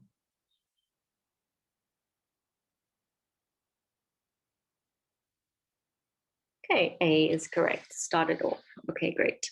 Right, so these are all important to help you follow the talk, to see how they're moving to topics or connecting the ideas. Especially listen out for things like let's move on or let's have a look at. And that may indicate that you need to move to the next question. Okay, so please be careful. If you miss an answer for a question, make sure that you move to the next one. You don't want to miss the answer for 2 questions because you're still waiting for the answer for a question that's already passed. Right, let's have a look at some more synonyms. Okay, so these are some synonyms that you may hear for part 4. So I'll let you do them first. Okay, so number 1 to 8. These are all nouns. And match them to their synonym A to H. Okay, I'll give you 2 or 3 minutes and then we'll check together.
All right, let's have a look. So you can just write the letter in the chat box. Which one matches with number 1, results?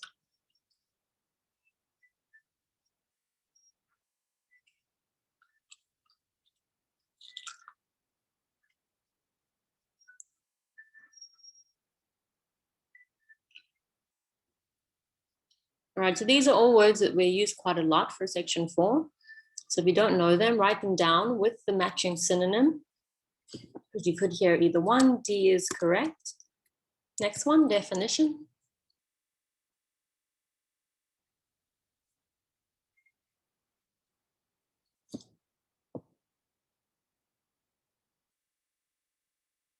So definition is what we find in a dictionary.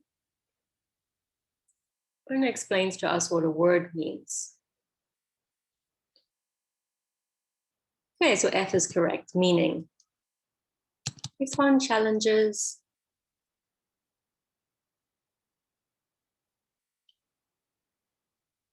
A challenge or something is a challenge is usually something difficult or a problem that we have to work out. So H is correct. Number 4, history.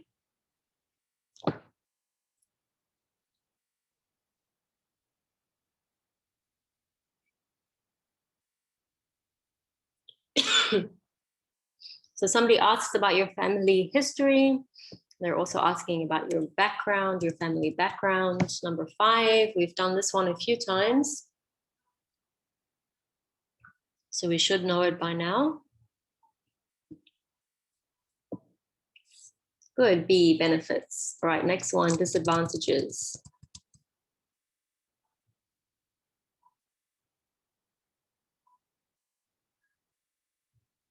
Good, G, drawbacks.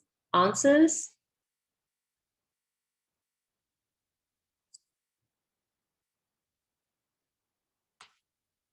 C for solutions. And number 8, summarize. Is E, conclude. Okay, so number 8, these aren't nouns, these ones are verbs. So what is the noun of conclude?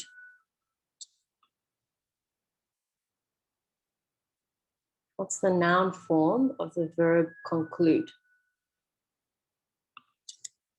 Conclusion, yeah. You may not hear this, you may hear the word conclusion. And what's the noun form of the verb summarize? Summary, great. Okay, so you may hear the noun or the verb form of these words. All right, good job. Okay, so let's move on. What we're going to be doing now is a new type of task. This is a table completion task. Okay, so often you get these for section 4, not always, but it is quite a common task. And often in a table completion task, you may need to compare and contrast, which means you're looking at opposites, the positives and the negatives, or two things that are different, or maybe two things that are similar. All right, so let's just have a look at this table first and how it works. So there's a couple things to look for before you start listening. The first thing is the heading. This is always important, so look for it if it's there. This will give you the context. Okay, so you know what you're going to listen to. So you're going to listen to plants that change the world. So look for the title. The second thing to look for is all the subheadings, the ones in the table, so in the columns. In this case, plants, so you know they'll be mentioning different kinds of plants. They'll be mentioning its origins, so where it was made or where it came from. And they'll be discussing the positives and the negatives of each. Okay, so look for the title and then the headings. This will give you the context of the talk. The next thing to remember is with a table completion task, you'll be reading the task from left to right. Okay, so this will be the order that they'll say things in the audio track. So we don't read it down the columns like this, we read it from left to right, which means that first they'll speak about potatoes, they'll mention its origins, its positives and its negatives. They'll finish speaking about potatoes and then they'll move on to tobacco, origins, positives, negatives, and so on. Okay, so you read it from left to right, which is the same way that they talk about it in the audio. This also means that the answers are in order. So first you'll hear the answer for number 1, and lastly you'll hear the answer for number 10. white mulberries. Okay, so that makes it easier to do the task. You can just do everything in the order that it is in the table. All right, the next thing, if you have time, is to just quickly try and read the information in the table, underline any words that are important. You can also try, think about what kind of word you need. Do you need a noun, a verb, an adjective? Remember that these words, you may hear paraphrases of these words as well. Okay, let's quickly have a look. So let's look at these questions at the top here. It says, what information do we need to write for question 1? So please have a look at question 1 and tell me what information you need to write for this question. For example, are you writing a name? Are you writing a place? Are you writing a time? Is it an adjective? So what do I need to write for number 1?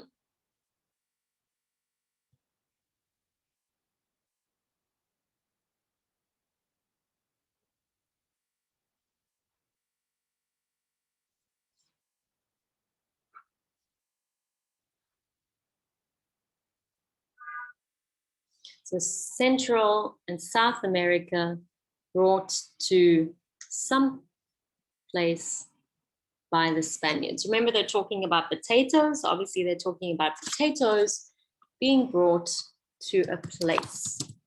Okay, so for number 1, you need to listen for a place. The reason that we know it's a place is because what comes before it is a place. So these aren't necessarily full sentences. When we write information in a table, we're just writing short phrases.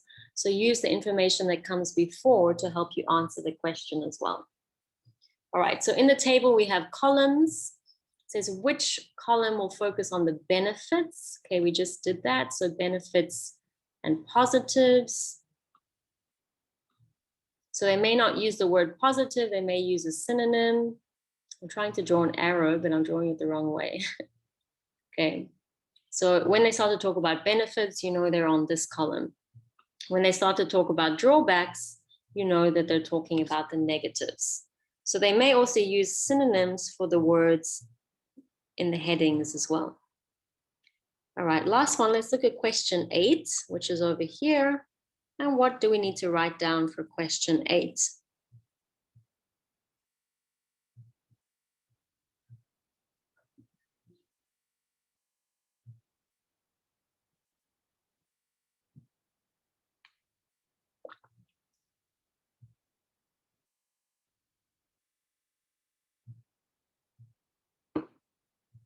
So look at what column it's in to give you a clue. There's no other information in the box, but it's in this column, which means that we need to write down the name of a plant. Okay, so please, you may have to look at what column things are in order to know what kind of answer you need. All right, so let's do the task. I'm going to give you 45 seconds to read the information in the table. That's how much time you'll get in the test.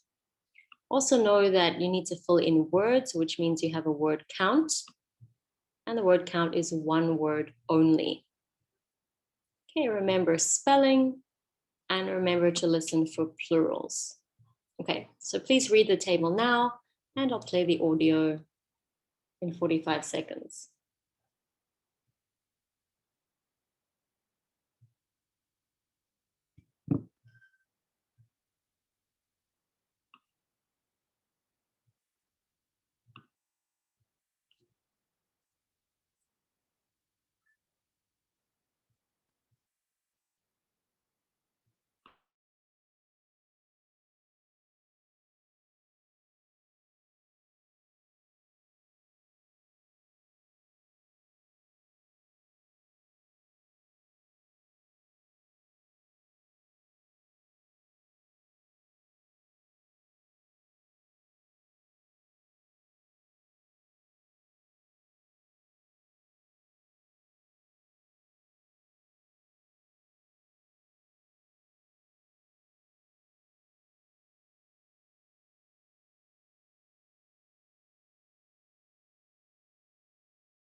Recording 32.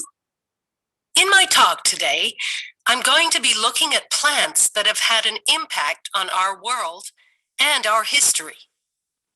Let's start with the potato. It was originally one of the staple foods of Central and South America. And when Spanish explorers traveled to the Americas, sometime in the 16th century, the potato found its way into Europe. This had several important consequences. In particular, it almost totally altered people's diet in many European countries. The potato is also believed to have been responsible for the start of a new trend, that of migrating to America. So you could say that the humble potato actually allowed many people to change their lives. However, there were also problems associated with this crop. Largely in Ireland, where the poor were very much reliant on the success of the crops. Sadly, a disease in the crop spread rapidly across the country and led to widespread potato crop failures in the mid-1800s. This meant that millions suffered from starvation as a result. Let's move on to look at another plant from the same part of the world, the tobacco plant. This originated in the Americas and had an enormous influence on the way North America developed in the 1800s. It's famed for being the original cash crop there and for funding a great deal of the development that occurred during this time. On the downside, the success of this crop resulted in a greater demand for slaves to work the crops, and this eventually led to war breaking out between the northern states and those in the south.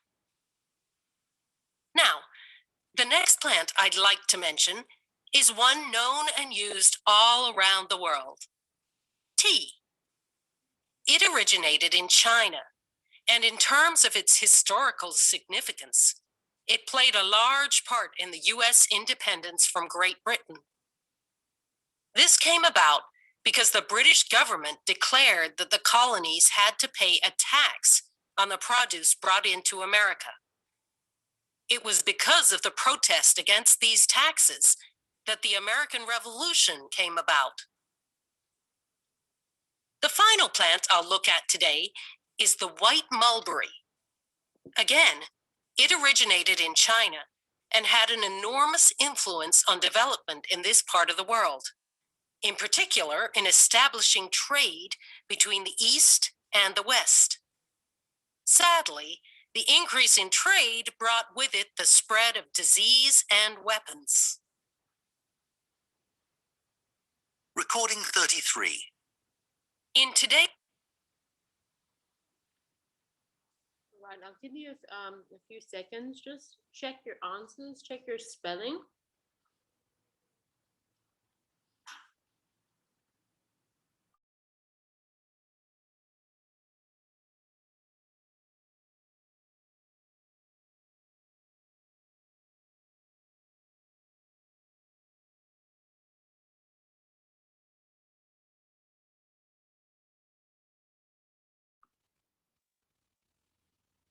All right, let's go through and check. Please write the answers in the chat box. Number 1.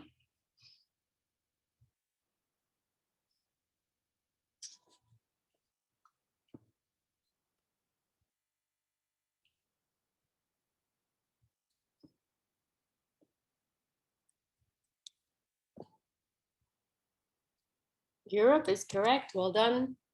Number 2. Changes in.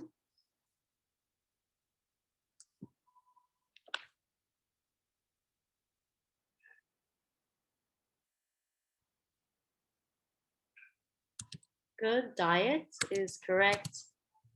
All right, number 3 was a bit tricky. People were moving in order to find new.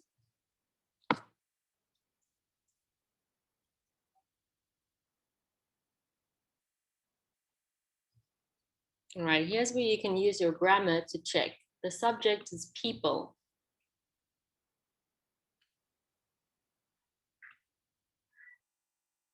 which means that people are looking for new lives, plural. Okay, you can't have people looking for new life because that's singular and they're talking about more than one person. All right, so as well as listening for S's, you can also use your grammar to check. So this is why it's important, before you move on to the next thing, you have a little bit of time to check your answers, check your spelling, check your grammar. Number 4.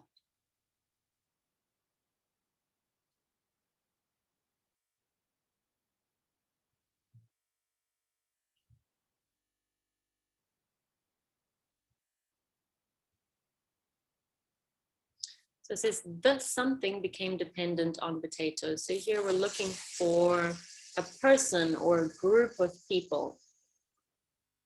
So here we have the word the, and the answer here is poor. So in English, we can say the poor or the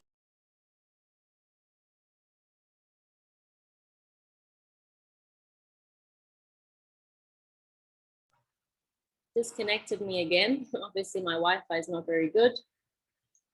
So let's go back. Right, so the answer here is the poor.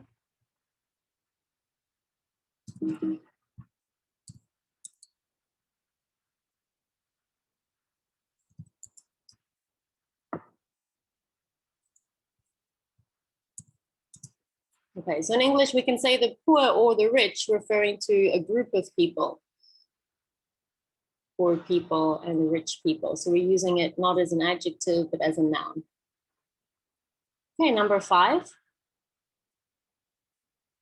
These led to mass what? Mass meaning many.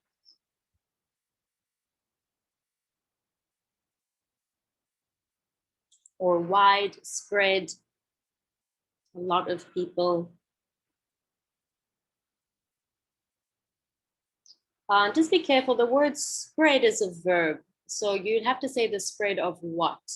So unfortunately, it's not clear enough. The answer here is starvation. Okay, it is the spread of starvation. Okay, number 6, talking about tobacco now. It is known as the what crop? So here we're looking for an adjective.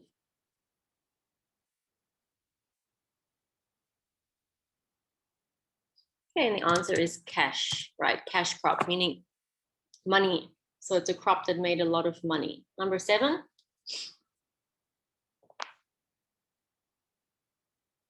So increases in slavery became a cause for, meaning it led to. And the answer is war. Good. Okay, number 8, we needed the name of a plant.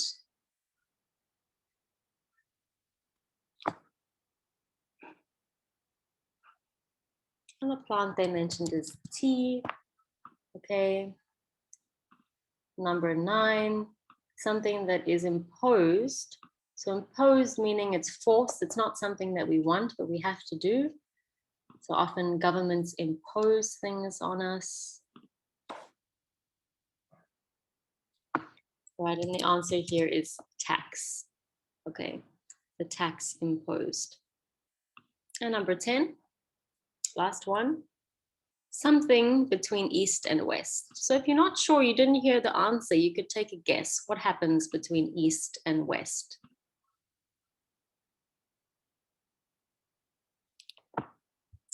And the answer here is trade. All right, well done. Okay, so if you didn't get all of these right, or even if you only got half of them right, remember that part 4 is the hardest section. And if you only need a band 5.5, then you don't need to get every single answer right. Okay, if you're looking for a higher band score, like band 7 or 7.5, that's when you need to start getting 80% or 85% of the answers right. Okay, so if this was difficult for you, it's because it is the most difficult section of the test. All right, we're going to stop there with the worksheet so that we have time to do a practice test. Okay, so I'll give you a few minutes for a break before we start?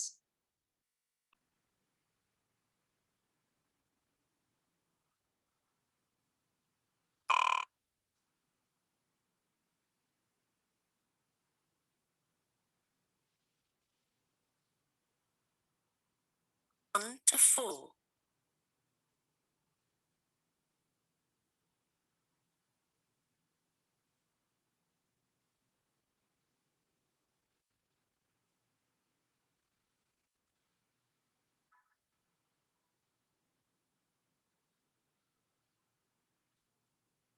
Hello, City Transport Lost Property.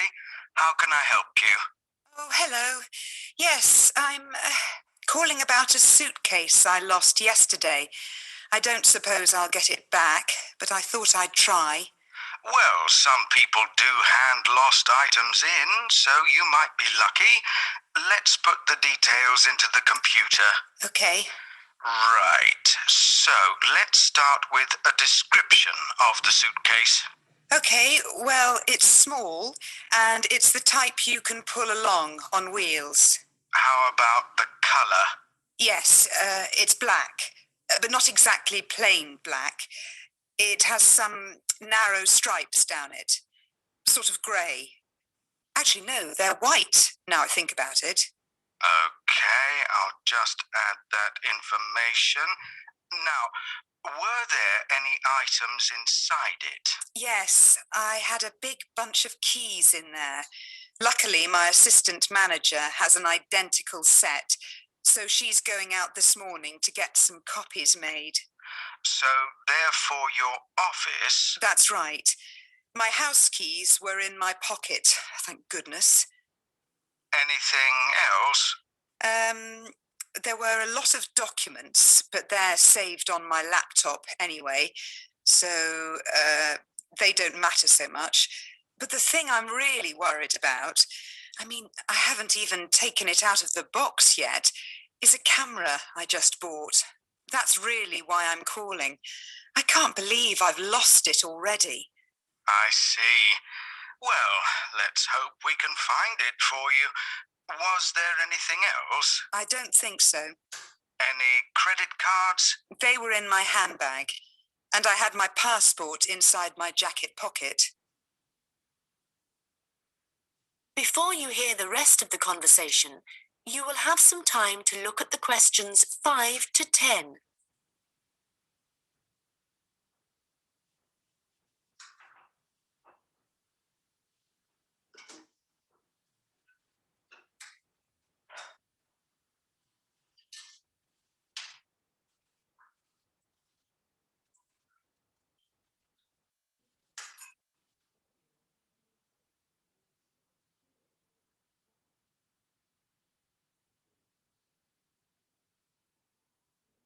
Now listen and answer questions 5 to 10. Money? Clothing? Any personal items? Let me think. I had an umbrella. It was black. No, blue. But obviously that isn't as important as the other things. No, but it all helps us identify your property and get it back to you. Anyway, I just need to ask you for some basic details about your journey. So it was yesterday, was it? That's right. In the afternoon. Around 2 p.m., maybe 2:30. Okay, so that'd be May the 13th. Yes. I was heading to Highbury. That's where I live. All right, and you mentioned a passport, I think. So you were coming from the airport, I presume? Yes, and I was looking forward to getting home so much, and what with being tired and everything, I think that's why I just forgot about the case. And how were you travelling when you lost your property? I mean, what kind of transport were you using? I thought about getting the train, but that would have meant a bus journey as well, and I couldn't be bothered. So I decided to take a taxi eventually. That's where I must have left it. Well, that's good news in a way. It's more likely that a driver would have found it and handed it in. I hope so. Well, I need your personal details now. Can I have your full name, please? Yes, it's Lisa Doherty. I'll spell that for you. It's Doccherty. Thank you. And next, if I could have your address, the best address to send you the property if we manage to locate it. Sure. It's number 15A, River Road. And that's Highbury, as I said. Thank you. Just a moment. There's just one final thing. That's your phone number. I guess my mobile would be best. Hang on. I can never remember my own number. Okay, I've got it. It's 07979 605 437. Very well. I think that's everything we need at this end. I'll have a look at the data. That is the end of section 1. You now have half a minute to check your answers.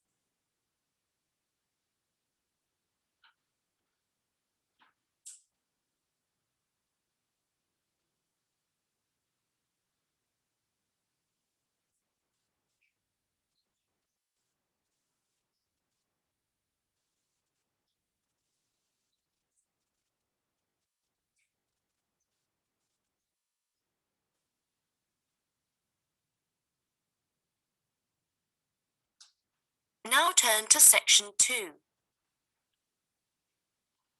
Recording 56. You will hear a tourist information officer explaining local walks to visitors. First, you have some time to look at questions 11 to 15.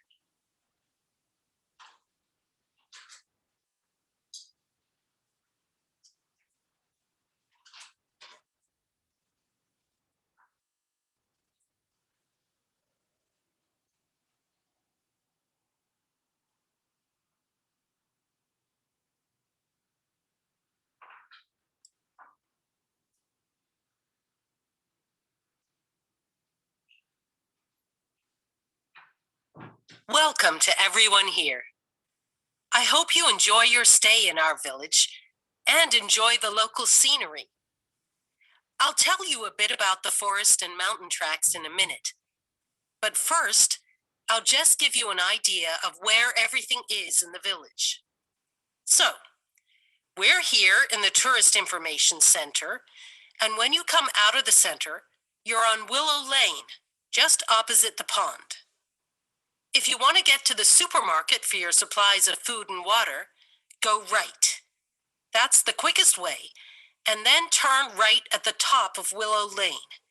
And it's the second building you come to, opposite the old railway station.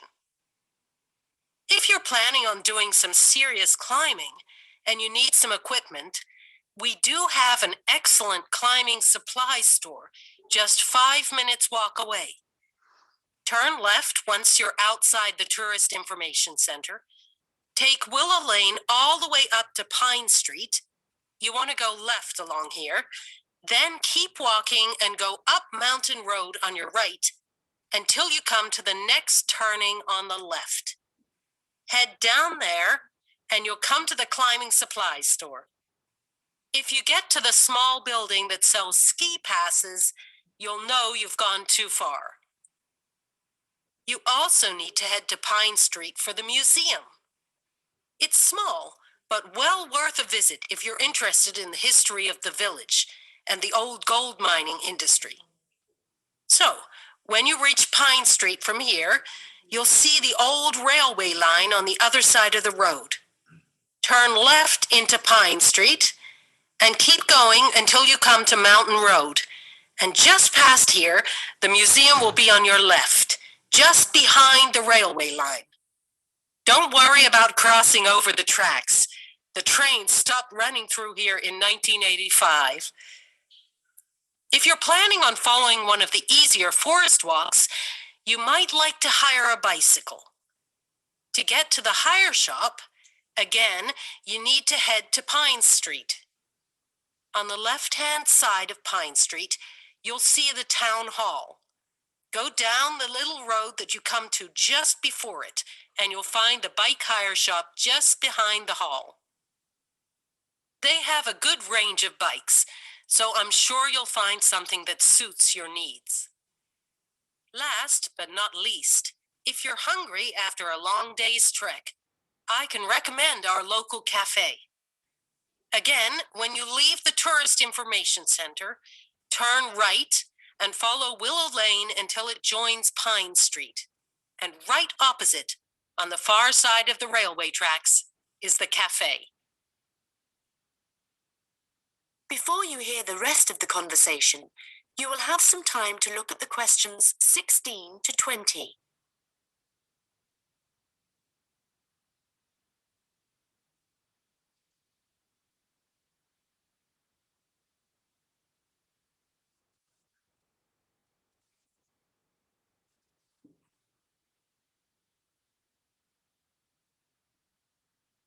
Now listen and answer questions 16 to 20.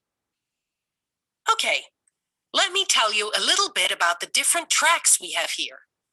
All of them start at the end of Mountain Road, and you'll find a parking lot there where you can leave your vehicles. Let's start with North Point Track. It's a gentle route through lowland forest, good for biking and probably the one for you if you have small children. There's a wooden hut where you can stay at the end of the track, but be aware that it's really just an overnight shelter, and you'll need to take your own sleeping bags and cooking equipment. Another option is the Silver River Track. As the name suggests, you'd be following the river for most of the way, and you get to see some of our beautiful native birds. But the track also goes through a densely forested area. Unfortunately, the signposting isn't very good in places, and you do need good map reading skills to avoid becoming disoriented, which happens to visitors a little too frequently, I'm afraid. Valley Crossing will take you through some stunning scenery, but there are several points along the way where you'll need the level of fitness required to get over some pretty big rocks.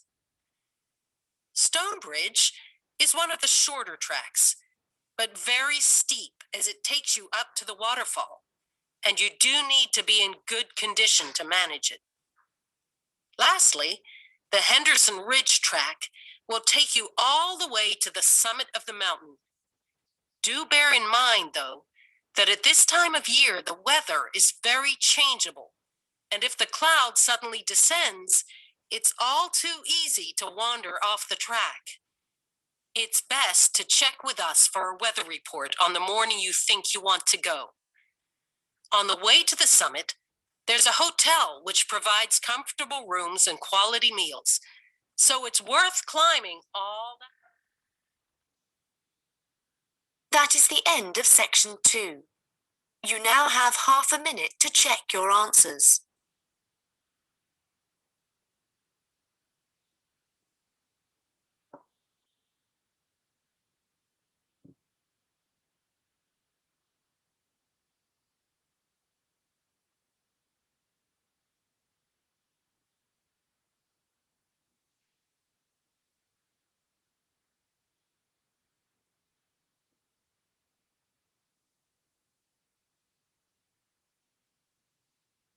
Now turn to section 3.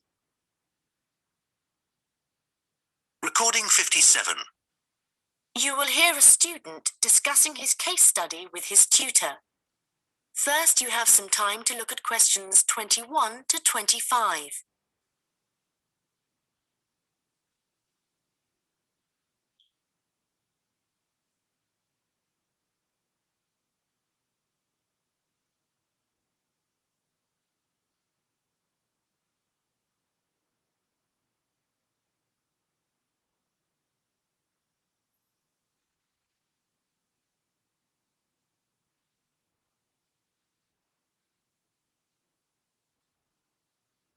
Well, James, I've had a look over your case study, and for a first draft, it looks promising.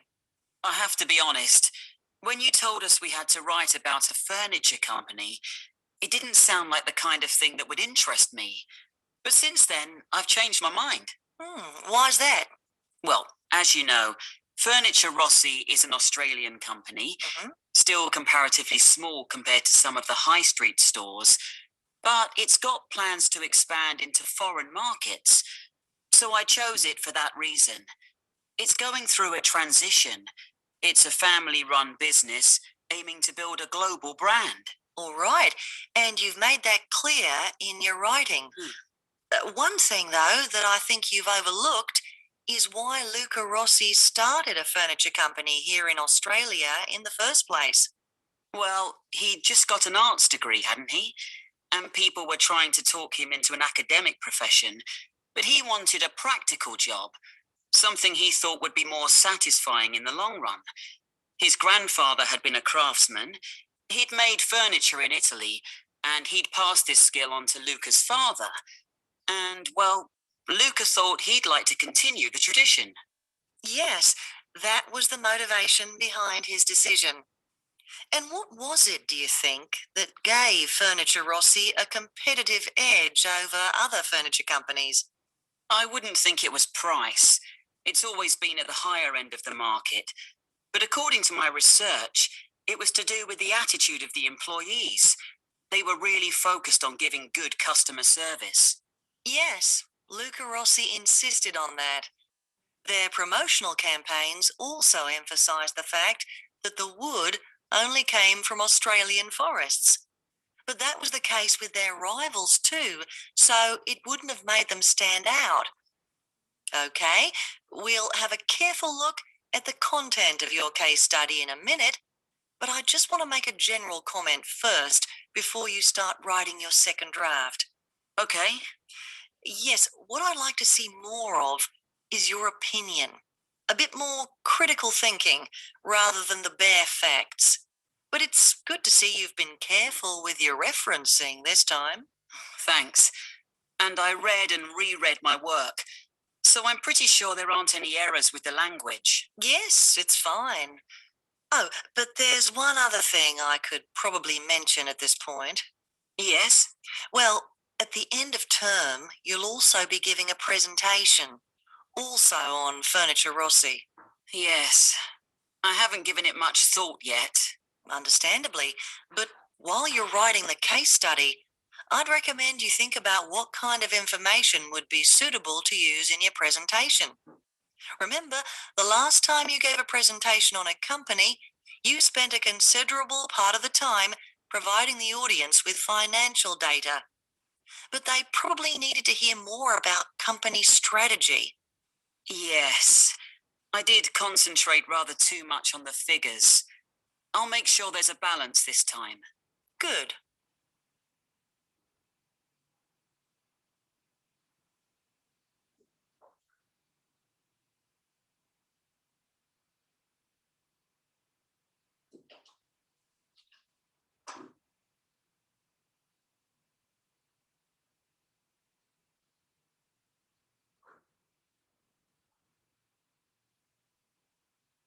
Now listen and answer questions 26 to 30. Okay, so let's just think about the content of your case study, the history of Furniture Rossi. I see here in paragraph 4, you're talking about how Luca Rossi raised the capital for his new business venture. And then you're talking about the customer base growing much wider.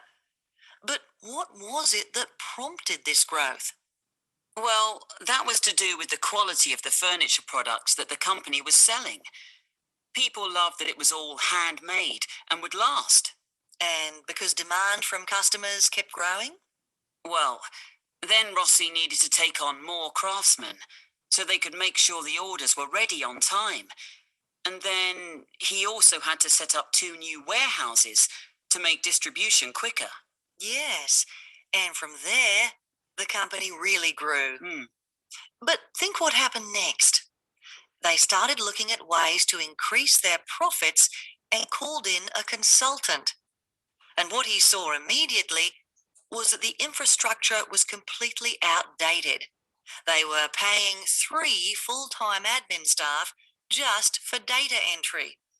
So he recommended they upgrade their software programs, and that, in turn, cut operational costs and just speeded everything up. I'm surprised they didn't get onto that earlier. But I suppose Luca Rossi was more interested in the design aspect rather than the finance side of things. Yes, I imagine that's why he eventually turned the day-to-day running of the company over to his son. And in fact, it was the son, Marco, who persuaded his father to move on from traditional television advertising and go online instead. I guess that's the best way to reach people. It can be, but initially, customers actually complained. Why? Well, some users found it hard to navigate their way around the website, so they were getting frustrated and giving up. So then the company called in a professional to improve it. Oh, I see. He must have done a good job. They've had a continuous 3-year rise in revenue, so things must be going well. Indeed. And what of the future? Well, I probably need to talk about this a bit more in the concluding paragraphs, don't I? Consumers are already aware of the quality of the furniture, that's for sure. But I think the company is aiming to publicize their values. The fact that they have respect for beauty, durability, and functionality, and the environment. A lot of companies are already... That is the end of section 3. You now have half a minute to check your answers.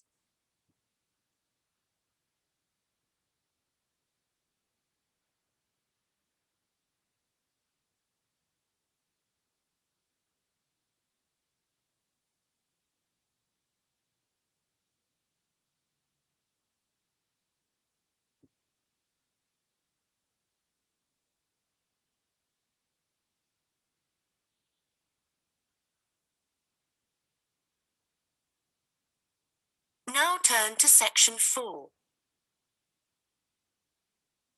Recording 58. You will hear a lecture about rock art. First, you have some time to look at questions 31 to 40.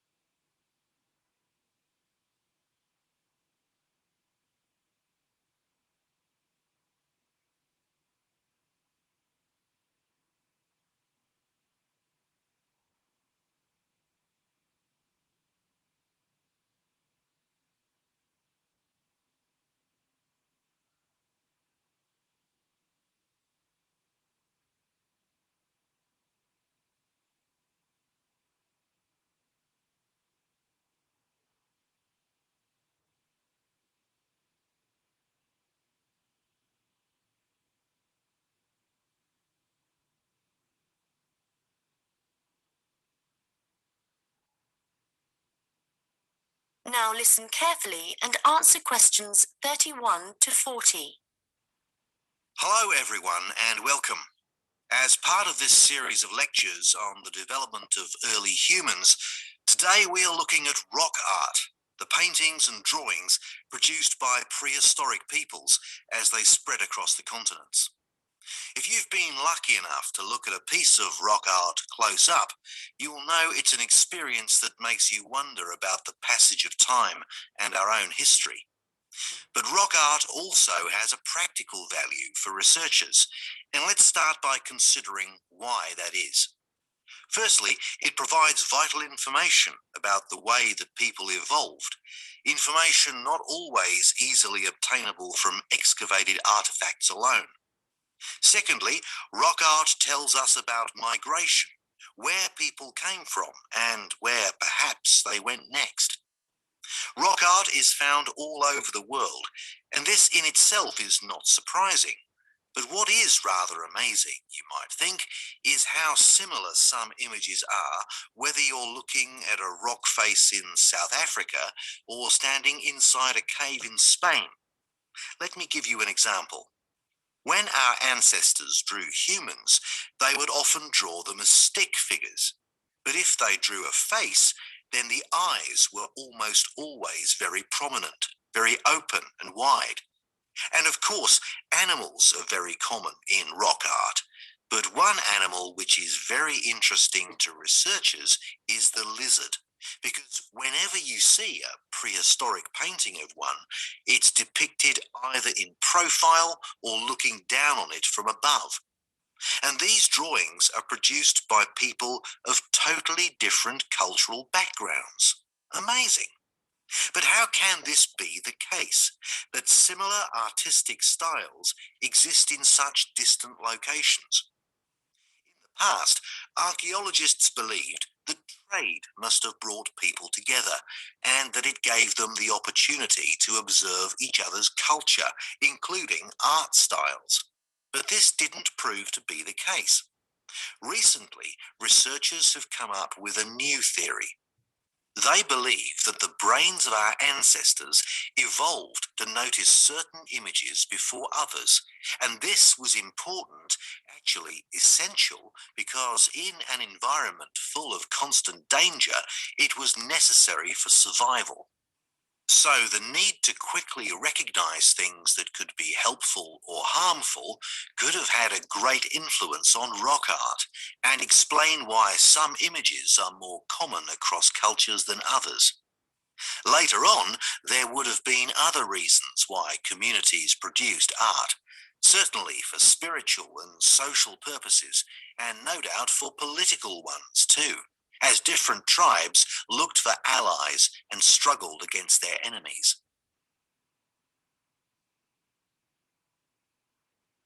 Well, as I said before, you can find rock art all over the world, but I'd like to focus now on the rock art of the Aboriginal people of Australia.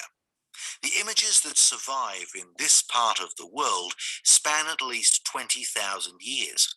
In fact, the Aborigines were still practicing this art form in the late 18th century when the Europeans began to arrive, and certain images point to the contact between them. For example, the Aborigines began to draw ships which they would have seen along the coast. It's hard for us to imagine what they must have thought when these first began to appear.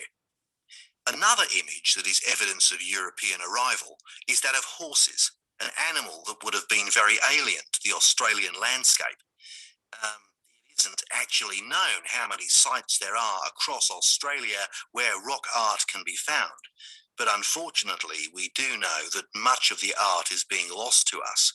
Erosion, of course, is one of the key reasons for its destruction, but human activity is also increasingly responsible. Since the 1960s, industry alone has destroyed around an estimated 10,000 pieces of art.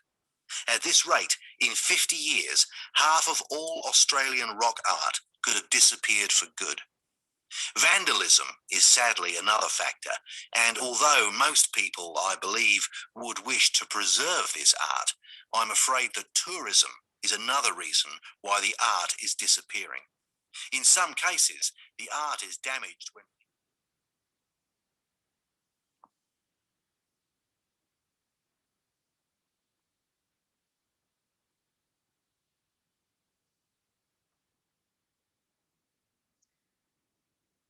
All right, so that's the end of the test.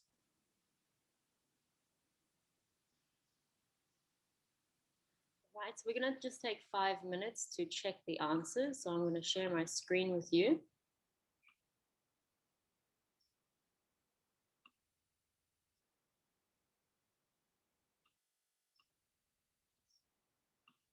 Okay, so what we're going to do to make it faster is I'm just going to put all the answers on the screen and you can go through and check them yourself.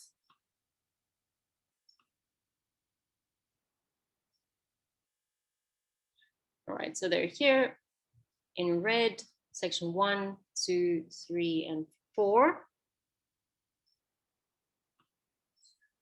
Some things to note while checking your answers in order to be as accurate as possible, because we're going to work out your band score, is to remember that if the spelling is incorrect, the answer is wrong.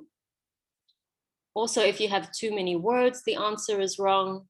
And if you forget to have a plural, an S on the end, the answer is also wrong. So please be accurate when you're marking yourself so that when you work out your band score, you have a realistic idea of what you would get. Okay, so I'll give you a few minutes. Here's the answers. If they're too small, please tell me in the chat box and I'll zoom in a bit. So just put a tick or a cross. All right, so I'll zoom into this section first, mark your answers, and then we'll move to the last section 4. Okay, so please let me know when you're finished checking your answers. Sometimes there's more than one option, like here for number 5. So any of these options would be correct. But again, if you only write 13th, the answer is wrong.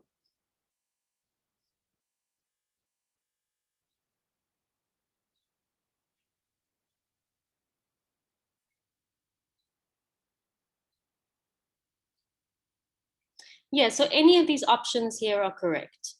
So if you wrote any of these, the answer is correct. So if you wrote it with TH, it's correct. If you wrote it without, if you wrote the word, if you wrote the month first, any of these are fine. But if you forget the month or forget the number, the answer is wrong. Okay, please let me know when you're done and then I'll move to section 4. So just type done in the chat box.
All right, when you're done, please let me know so that I can move to section 4.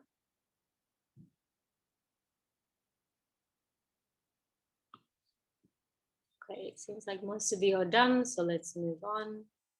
Section 4.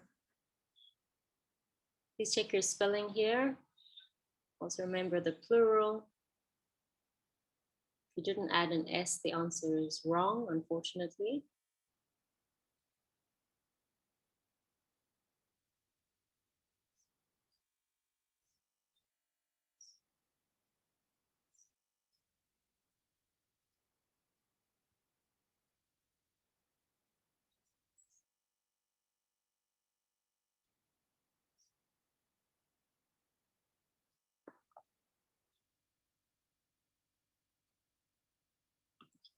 All right, I'm going to open up the band score as well. So I'll leave this open on the right-hand side. You can check your answers if you're not finished, but I'll have to zoom out. Okay, and here is the band score breakdown. So please use this if you're finished marking your test to work out your band score. So all you have to do is add up your score out of 40. Okay, so count your ticks and then come and have a look at what that relates to in your band score. For example, if you get 25 or 24, you get a band score of 6. Okay, so please work out your band score. If you want, you can type it in the chat box. But what's most important is think about Did you get the band score that you needed?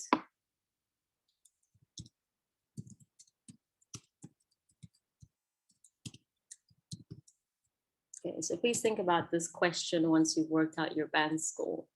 If you got the band score that you needed, that's great. If you didn't, then that means you need to do some more practice.